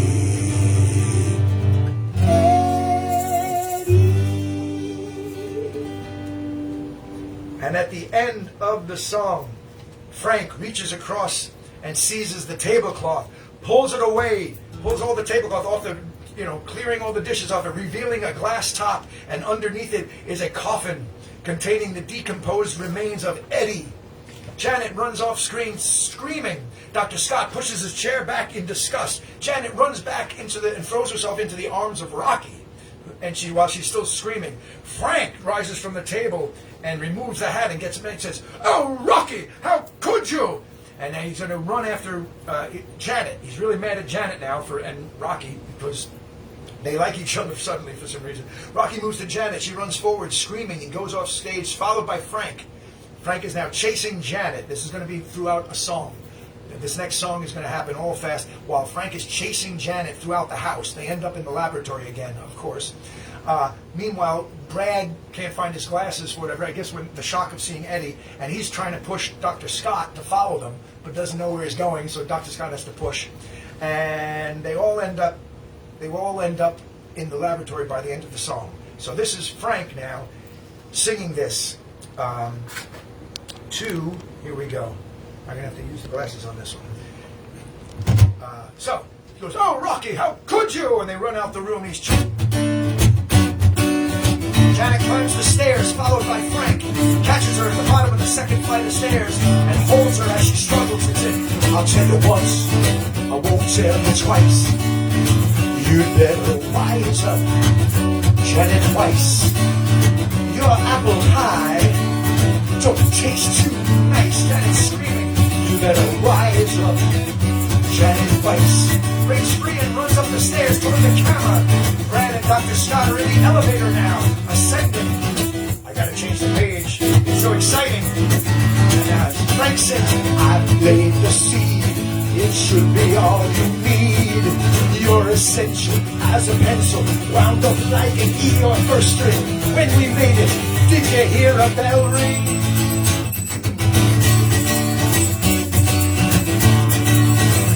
You got a block, well take my advice.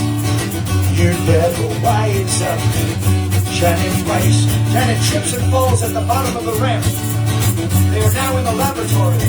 Brad pulls Dr. Scott in his wheelchair out of the elevator and they move toward Janet as she gets up. And all of a sudden now they're standing on this thing. And Frank says, "The transducer will seduce you." And he presses a lever down. And Janet's feet are stuck. They all are. They're stuck to the floor. They can't move. Janet pulls at her feet. She can't move them. She says, "My feet. I can't move my feet." Dr. Scott tries to move his wheels in his wheelchair. And he says, "My wheels. My God, I can't move my wheels." Then Brad says, "It's as if we were glued to this spot."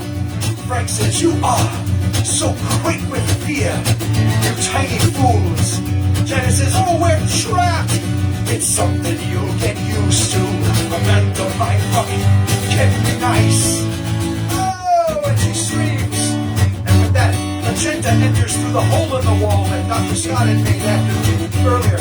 Riff Raff and then Columbia follow. Dr. Scott says, "You won't find Earth people quite the easy mark you imagine. This sonic transducer, it is, I suppose, some kind of audio-vibratory psychomolecular transport device." Brad says, "You mean?" "Yes, Brad. It's something we ourselves have been working on for quite some time. But it seems our friend here has found a means for perfecting it. A device which is capable of breaking down solid matter and then projecting it through space, and who knows, even, perhaps, time itself." Hold on. Janet says, "You mean he's going to send us to another planet?" Frank says, "Planet? Schmanet. Janet, you better wise up, Janet Weiss. You better wise up. Build your thighs up. You better wise up." And then Janet cried out, "Stop!" And Frank sings, "Don't get hot and flustered. Use a bit of mustard." And who says it? Brad says, "You're a hot dog, but you'd better not try to hurt her. Frank, hurt her." Dr. Scott says, "You're a hot dog, but you better not try to hurt her. Frank, hurt her." Janet says, "You're a hot dog."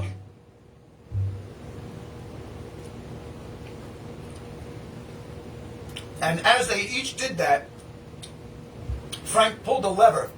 Oh, sorry.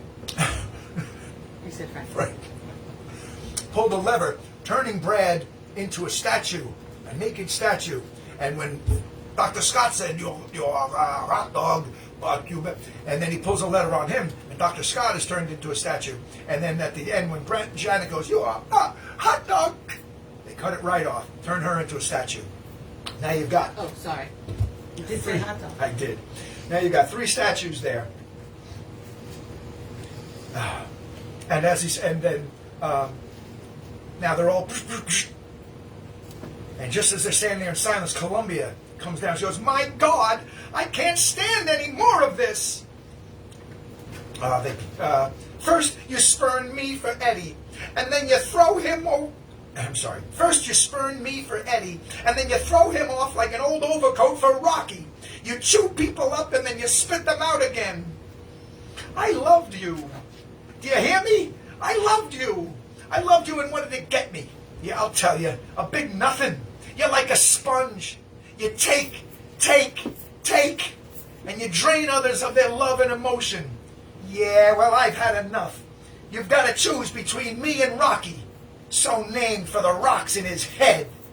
Makes a stance like that, and then Frank turns to them. They pull the switch again. Now she's a statue. They look up, and Frank looks at the camera and says, it's not easy having a good time. They look up, and there's Rocky just posing up there with his muscles, not paying attention to anything. So Frank turns and nods toward Riff Raff. They pull the lever again. Now Rocky is a statue. Got 5 statues now. Frank turns toward the camera again and says, even smiling makes my face ache. Because then my children have turned on me. Rocky's behaving just the way that Eddie did. Do you think I made a mistake splitting his brain between the 2 of them? Magenta has had enough. She goes, I grow weary of this world. When shall we return to Transylvania, huh? Frank is startled by her anger, says, Magenta, I am indeed grateful to both you and your brother Riff Raff. You have served me both well. Loyalty such as yours shall not go unrewarded. You will discover that when the mood takes me, I can be quite generous. Magenta says, I ask for nothing, master. Frank says, and you shall receive it in abundance. Goes to the elevator and says, come, we are ready for the floor show.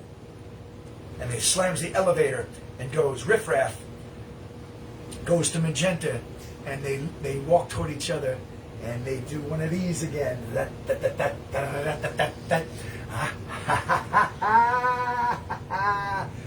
And they cut off. So now what you've got is all these statues now. This is going to be hard to explain, but we shall try. All right. So get ready for the floor show is what the last thing that Frank-N-Furter says. Oop, I said it myself, Frank-N-Furter. So we've got our friendly neighborhood narrator with his globe again. The globe is front and center. And he says, and so, by some wrong voice.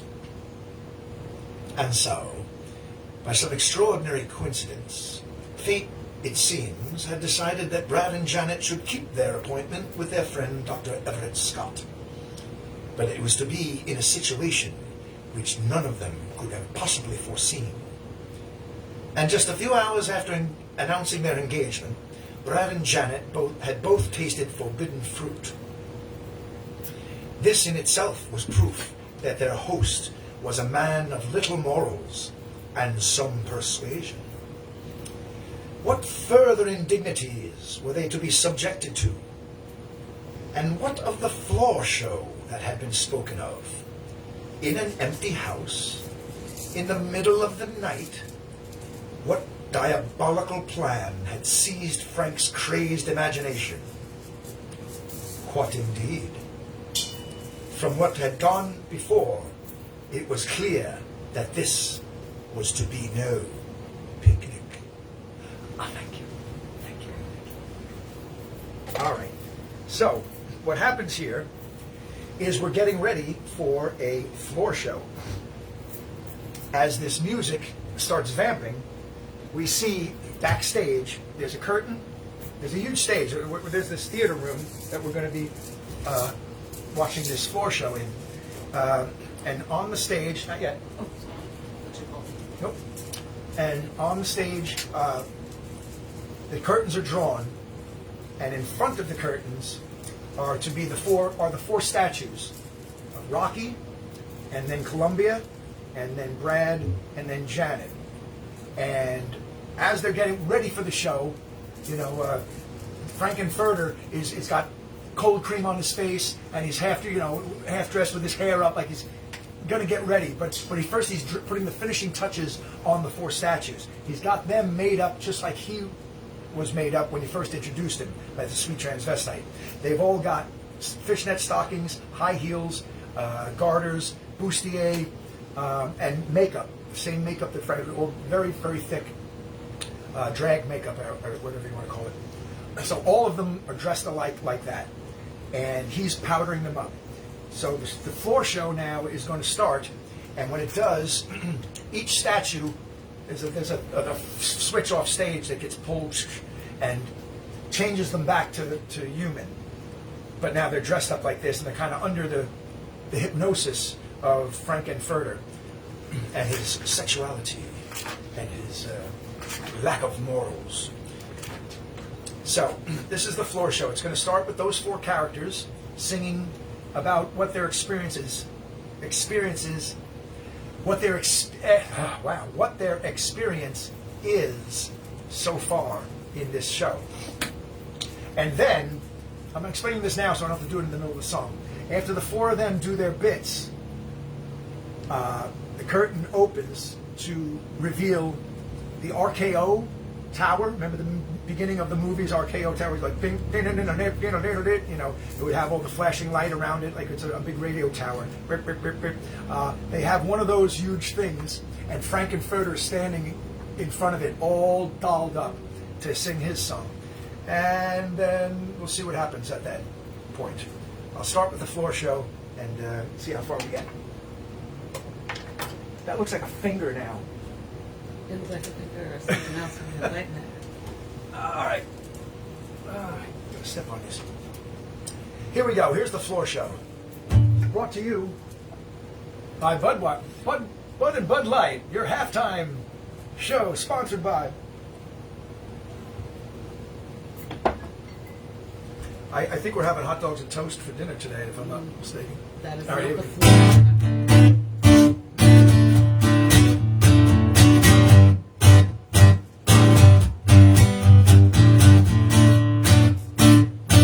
That's the next thing.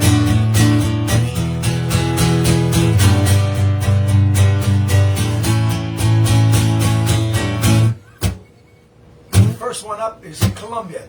It was great when it all began. I was a regular Frankie fan, but it was over when he had the plan to start working on a muscle man. Now the only thing that gives me hope is my love for a certain dope. Rose takes my world, keeps me safe from my trouble and pain.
turn as the curtain opens to reveal Frankenfurter at the top of the ramp with the tower, and you hear ding, ba-na-na-na-na-na, ba-na-na-na-na, ba-na-na-na-na-ba-ba-ba-ba, ba-na-na-ba-ba, ba-na-na-ba-ba, bigger, bigger, big, bigger, bigger, bigger,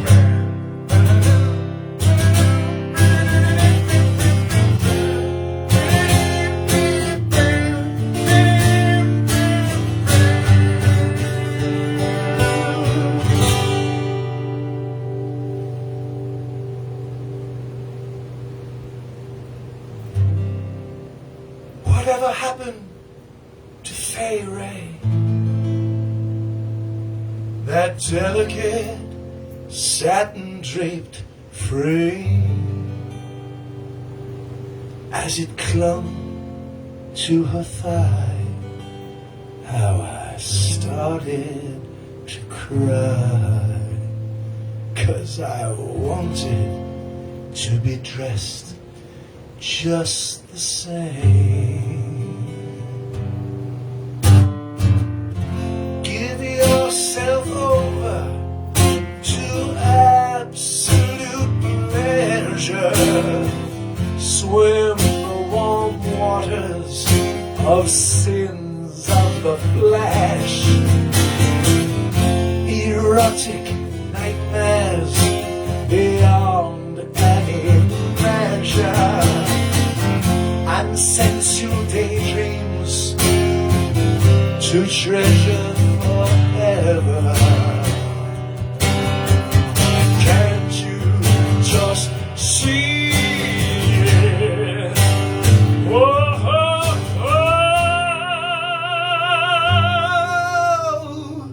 and just then, all this mist clears. And he jumps into what we don't know, but we hear a splashing noise, and from overhead we see that it's all this steam is above an in-ground pool that must have just opened now on the stage, with the bottom of the pool lined with the Michelangelo Sistine Chapel, the man and God touching fingers, and in the middle of that, floating on a life raft, a lifesaver, I should say, where those a tube, a lifesaver that says SS Titanic on it. By the way, Frank is sitting on one of those lifesavers and looking up at the camera, and he starts singing this. Don't dream it, be it. Don't dream it.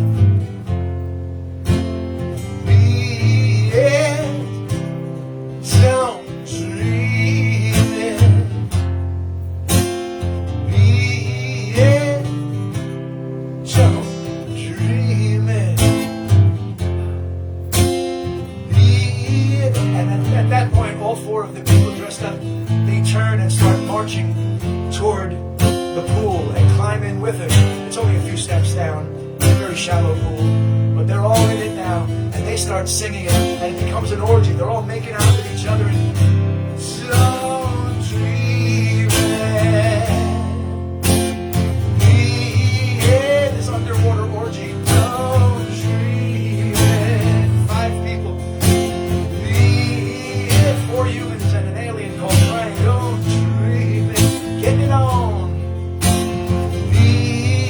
Meanwhile, we've got Dr. Everett Scott off stage. He's still in a wheelchair, and he's still got a blanket on his legs, and he's still, the upper half of him is still in a jacket and tie. But below that, he's got the fishnet stockings on too, as we'll see in a second. Because suddenly he turns to life and he sings. While we're doing this, he says, "Ach, we've got to get out of this trap before this decadence saps our will. I've got to be strong and try to hang on, or my mind may well snap, and my life will be lived." Pulls the blanket on him to see his legs. For the thrill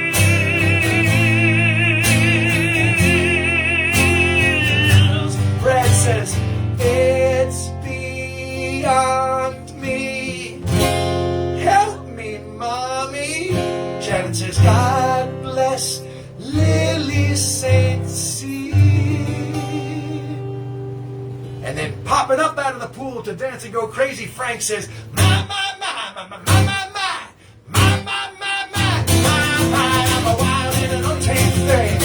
I'm a bee with a deadly sting. You get a hit and your mind goes ping. Your heart will bump and your blood will sing. So let the party and the sound rock on. We're gonna shake it till the light has gone. Rose tints my roots to save from the trouble and pain. Oh, for everyone sings. We are wild and untamed things.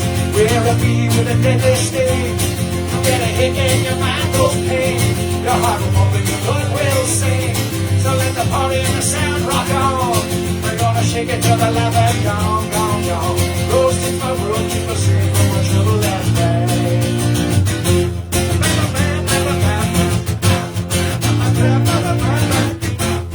Now they're all dancing. It's a floor show. Oh, they're all dancing, singing. They all know I'm a wild and an untamed thing. I'm a bee with a deadly sting. You get a hit and your mind goes ping. Your heart will pump and your blood will sing. Even got the shots dancing. How they in the sound rock on. And I got you. Thank you for the life that's gone, gone, gone.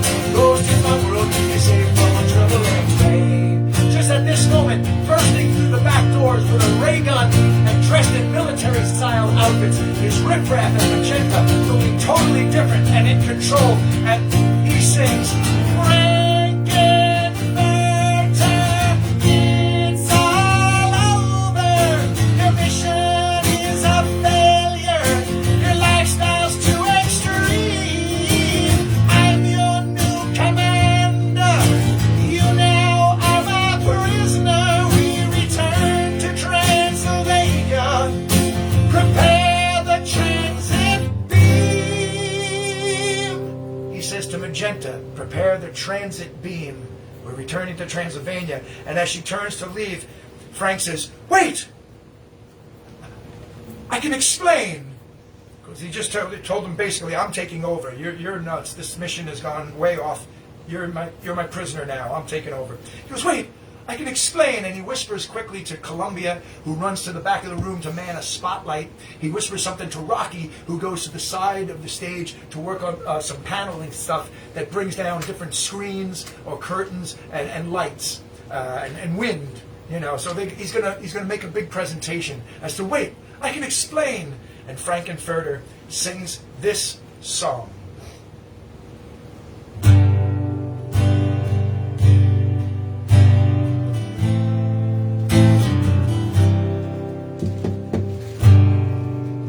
On the day I went away, goodbye was all I had to say. Now I want to come again and stay. Oh my, smile and that will mean I'm brave.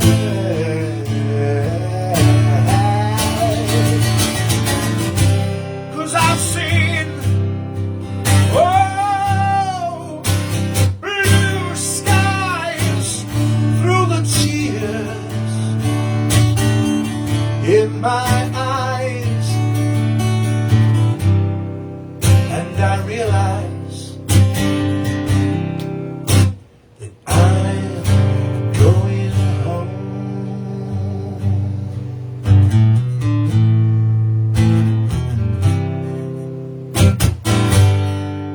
Everywhere it's been the same feeling, like I'm outside in the rain, reeling, free to try and find a game, dealing cards for sorrow, cards for pain.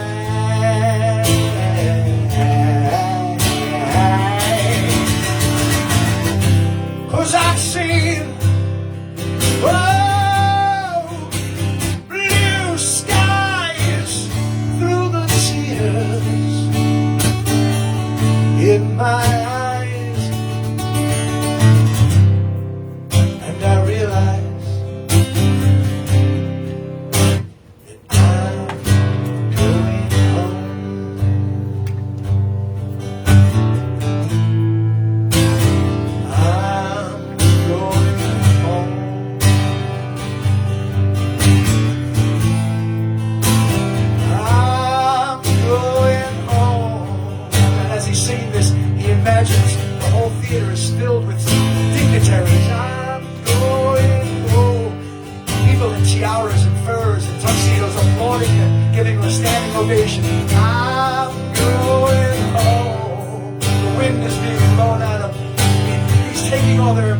Scott. I'm going home.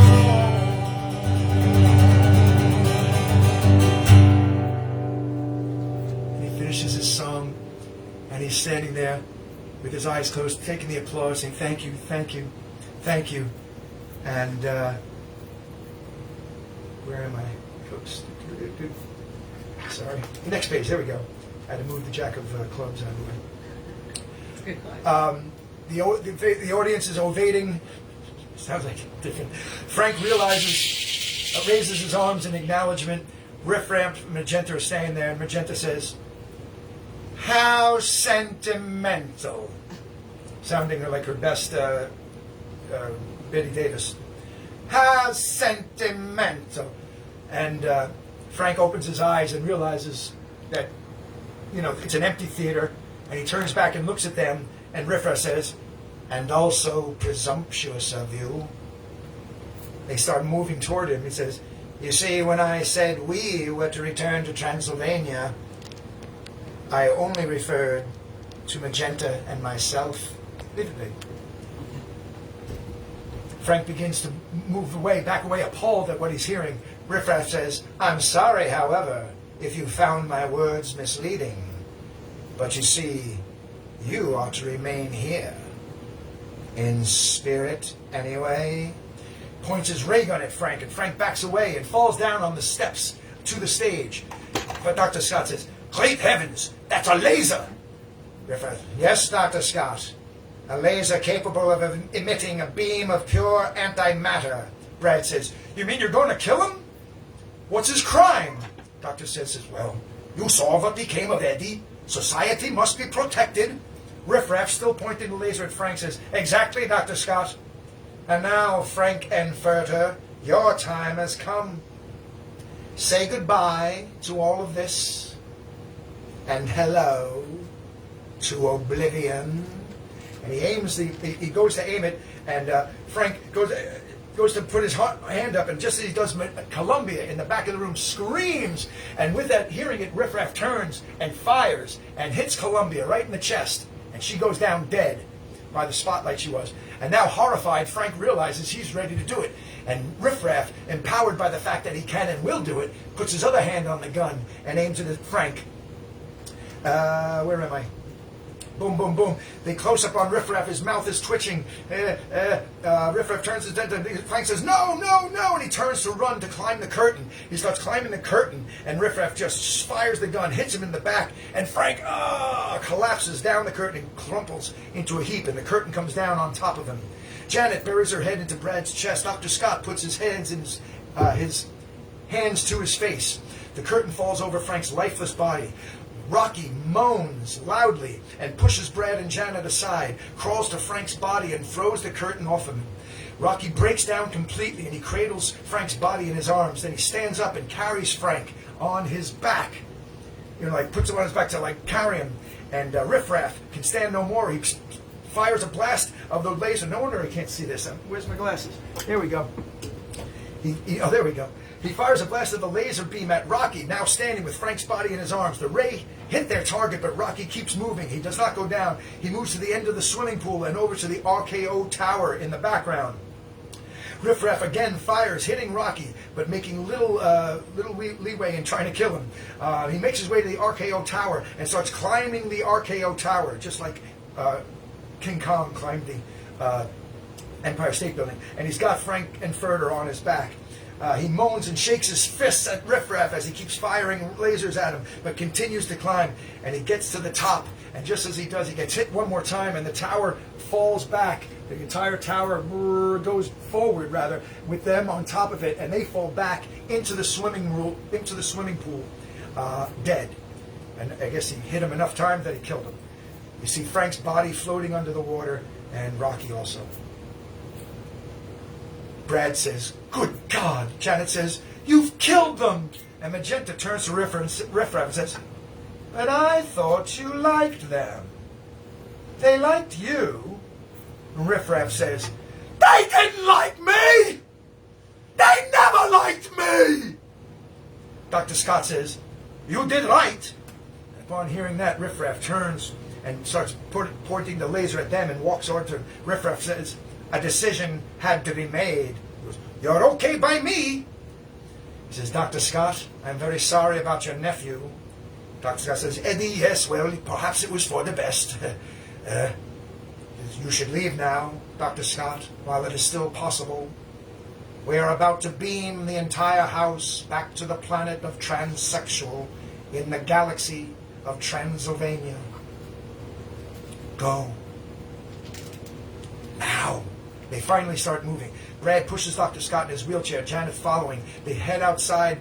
They cut back to the pool with the bodies in it, and Riffraff says, our noble mission is almost completed, my most beautiful sister, and soon we shall return to the moon-drenched shores of our beloved planet. She says, sweet transsexual land of the night, to sing and dance once more to your dark refrains, to take that step to the right. Ha! And Riffraff says, but it's the pelvic thrust that really drives you insane.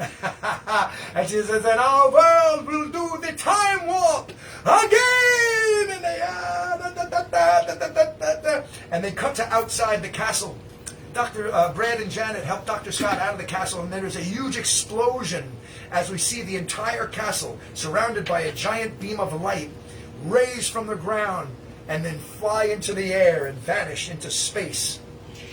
There's a huge crater left by this explosion and the house disappearing, and in it are Brad on one side, Janet on another side, and Dr. Scott. They're all like burnt up now, because it was an explosion. They're all knocked out and crawling around, confused, don't know exactly where they are. There's smoke all over the place. Dr. Scott is laying in his crushed wheelchair. It's just destroyed. And there's this song, and it starts with Brad.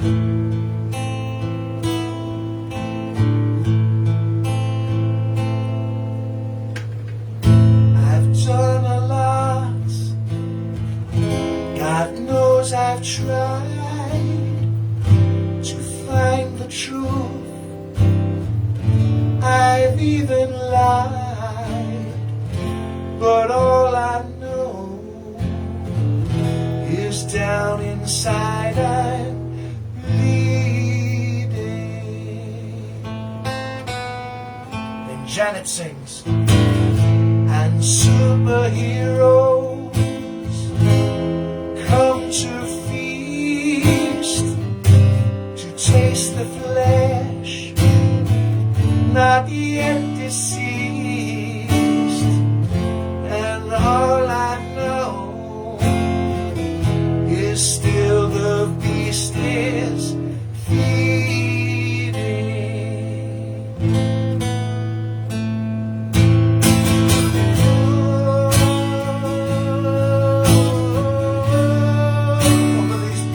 Bars of music, they show the three of them crawling on the ground, and the camera starts circling faster, until it looks like a spinning globe, and it fades out into an actual spinning globe on the desk of the narrator. And he says, I'm crawling planet's face. Some insects called the human race, lost in time and lost in space and meaning.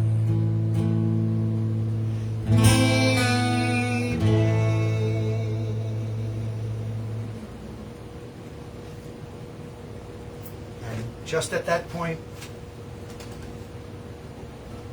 with the light on the globe and the darkness all around it, we hear one last verse, or rather chorus,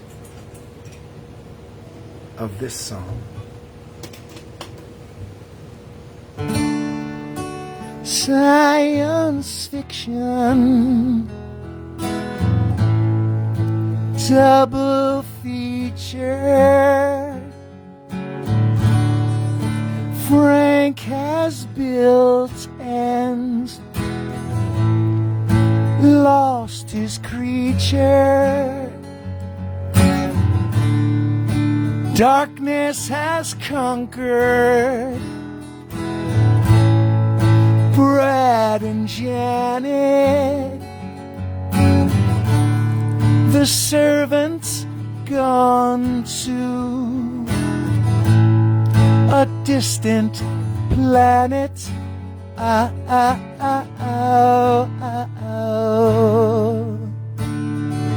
In the late night double feature picture show, I wanna go.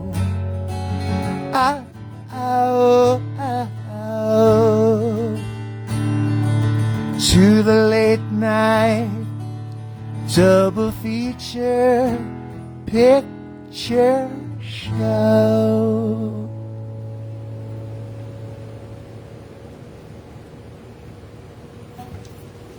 And that's the movie. Whoops, I stepped on a hot dog. Oh, gross. Flying potatoes everywhere. Yeah, let's get rid of these before I drive them in, grind them into the rug. Can I have a tissue, please? Yes. Hey, so that's the movie, basically. Thank you very much. We still have time for a little encore or something. Because over the credits, they play the Time Warp again. So what do you say, guys? You want to do the Time Warp one more time while you're hanging out at home? Because that's a bummer of an ending, man. But that was fun. That was a lot of fun. I'm making hot dog wine, apparently. Yeah, that was gross. I'm pressing the grapes. All right. What do you say we do a little Time Warp one more time? And make sure we're not dancing. There's a hot dog right there. Where? On the big finger one. That's the one you did. Yeah. Let's pick some of these up. There we go. Well, you'll be fine. I just don't want to. Yeah. There we go. A lot of stuff to clean No, up. the maid's coming in. It's fine. Yeah, really. Okay. Hey, thanks very much. If you enjoyed that, please help us to continue doing these shows. We do enjoy them. And it's nice that we can actually buy groceries at the end of the show with your help and your love and your friendship. Yes. Thank you very much. This is a PayPal, and it's rainryan69@gmail.com. We thank you so much for every little bit. It all helps, and it really does. And, whoops. There you go. Oh, cheers. Cheers. And I want to thank drinks. who donated last night. Dean Headley, down in Maryland. My cousin Jimmy Gorman's good friend from childhood. Oh, nice. And Warren Zolch, a friend of mine from high school. And all our beautiful soul family. We love you. Mama Bean, Cayenne Bean, all the beans.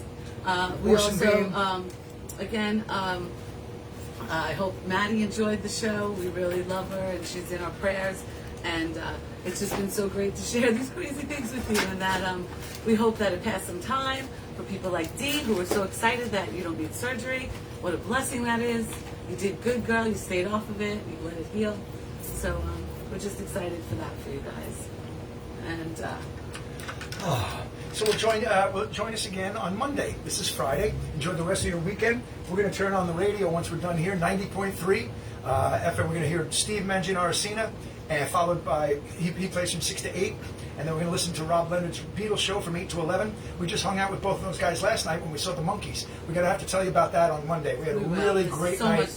So much to talk about. Oh, my and God. a lot of contraband we got, so we have to show it to you. Contraband? Yeah, monkey band. Oh. You mean like souvenirs? Yes. Okay. So we'll tell you about that Monday. Monday night. We're going to do a Monday night show, 8 p.m. this Monday, November the 1st. Correct. So, but right now, until then, let's go out dancing. This? We're doing this first. Okay, good.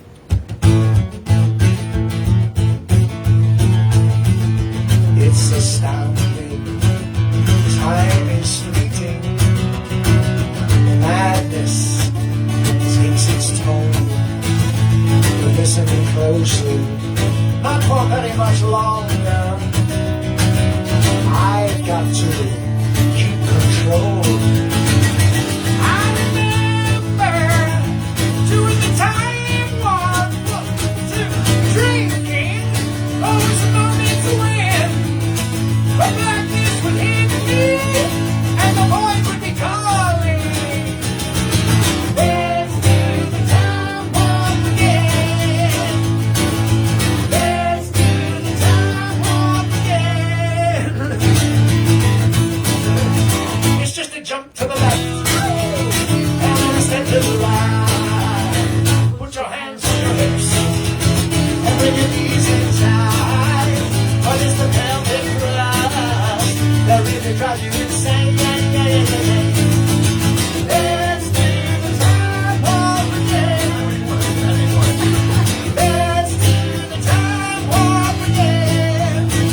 dreamy. Oh, fantasy, free me. So you can't see me. No, not at all. But another dimension with voyeuristic intention. Well secluded, I see all. With a bit of a mind flip, you're there for the time slip. And nothing can ever be the same. Your space out of sensation, and your destination. Let's do the time warp again. Let's do the time warp again. Well, I was walking down the street and I happened to think, and I think of a guy gave me an evil wink. He shook me up, he took me by surprise. He had a big old truck and the devil's eyes. He stared at me and I filled the trees. Time meant nothing, never would again. Let's do the time warp again. Let's do the time warp again. He said to jump to the left. Yeah! And then he stepped to the right. Put your hands on your head and with your knees in tight.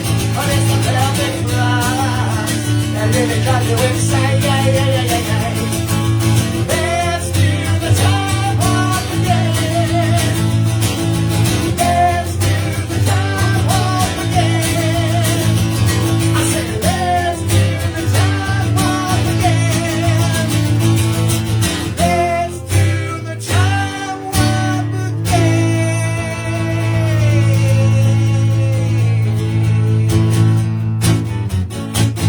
I was looking in the lab late one night when my eyes beheld an eerie sight. For my monster slab began to rise, and suddenly, to my surprise, he did the mash. He did the monster mash. The monster mash. It was a graveyard smash. He did the mash. It caught on in a flash. He did the mash. He did the monster mash. From my laboratory in the castle east to the bedroom, past the bedroom where the vampires feast. The ghouls all came from their humble abodes to get a jolt from my electrodes. They did the mash. They did the monster mash. The monster mash. It was a graveyard smash. They did the mash. It caught on in a flash. They did the mash. They did the monster mash. The zombies were having fun. The party had just begun. The guests included Wolfman, Dracula, and his son. The scene was rocking, all were digging the sounds. Igor on chain, backed by his baying hounds.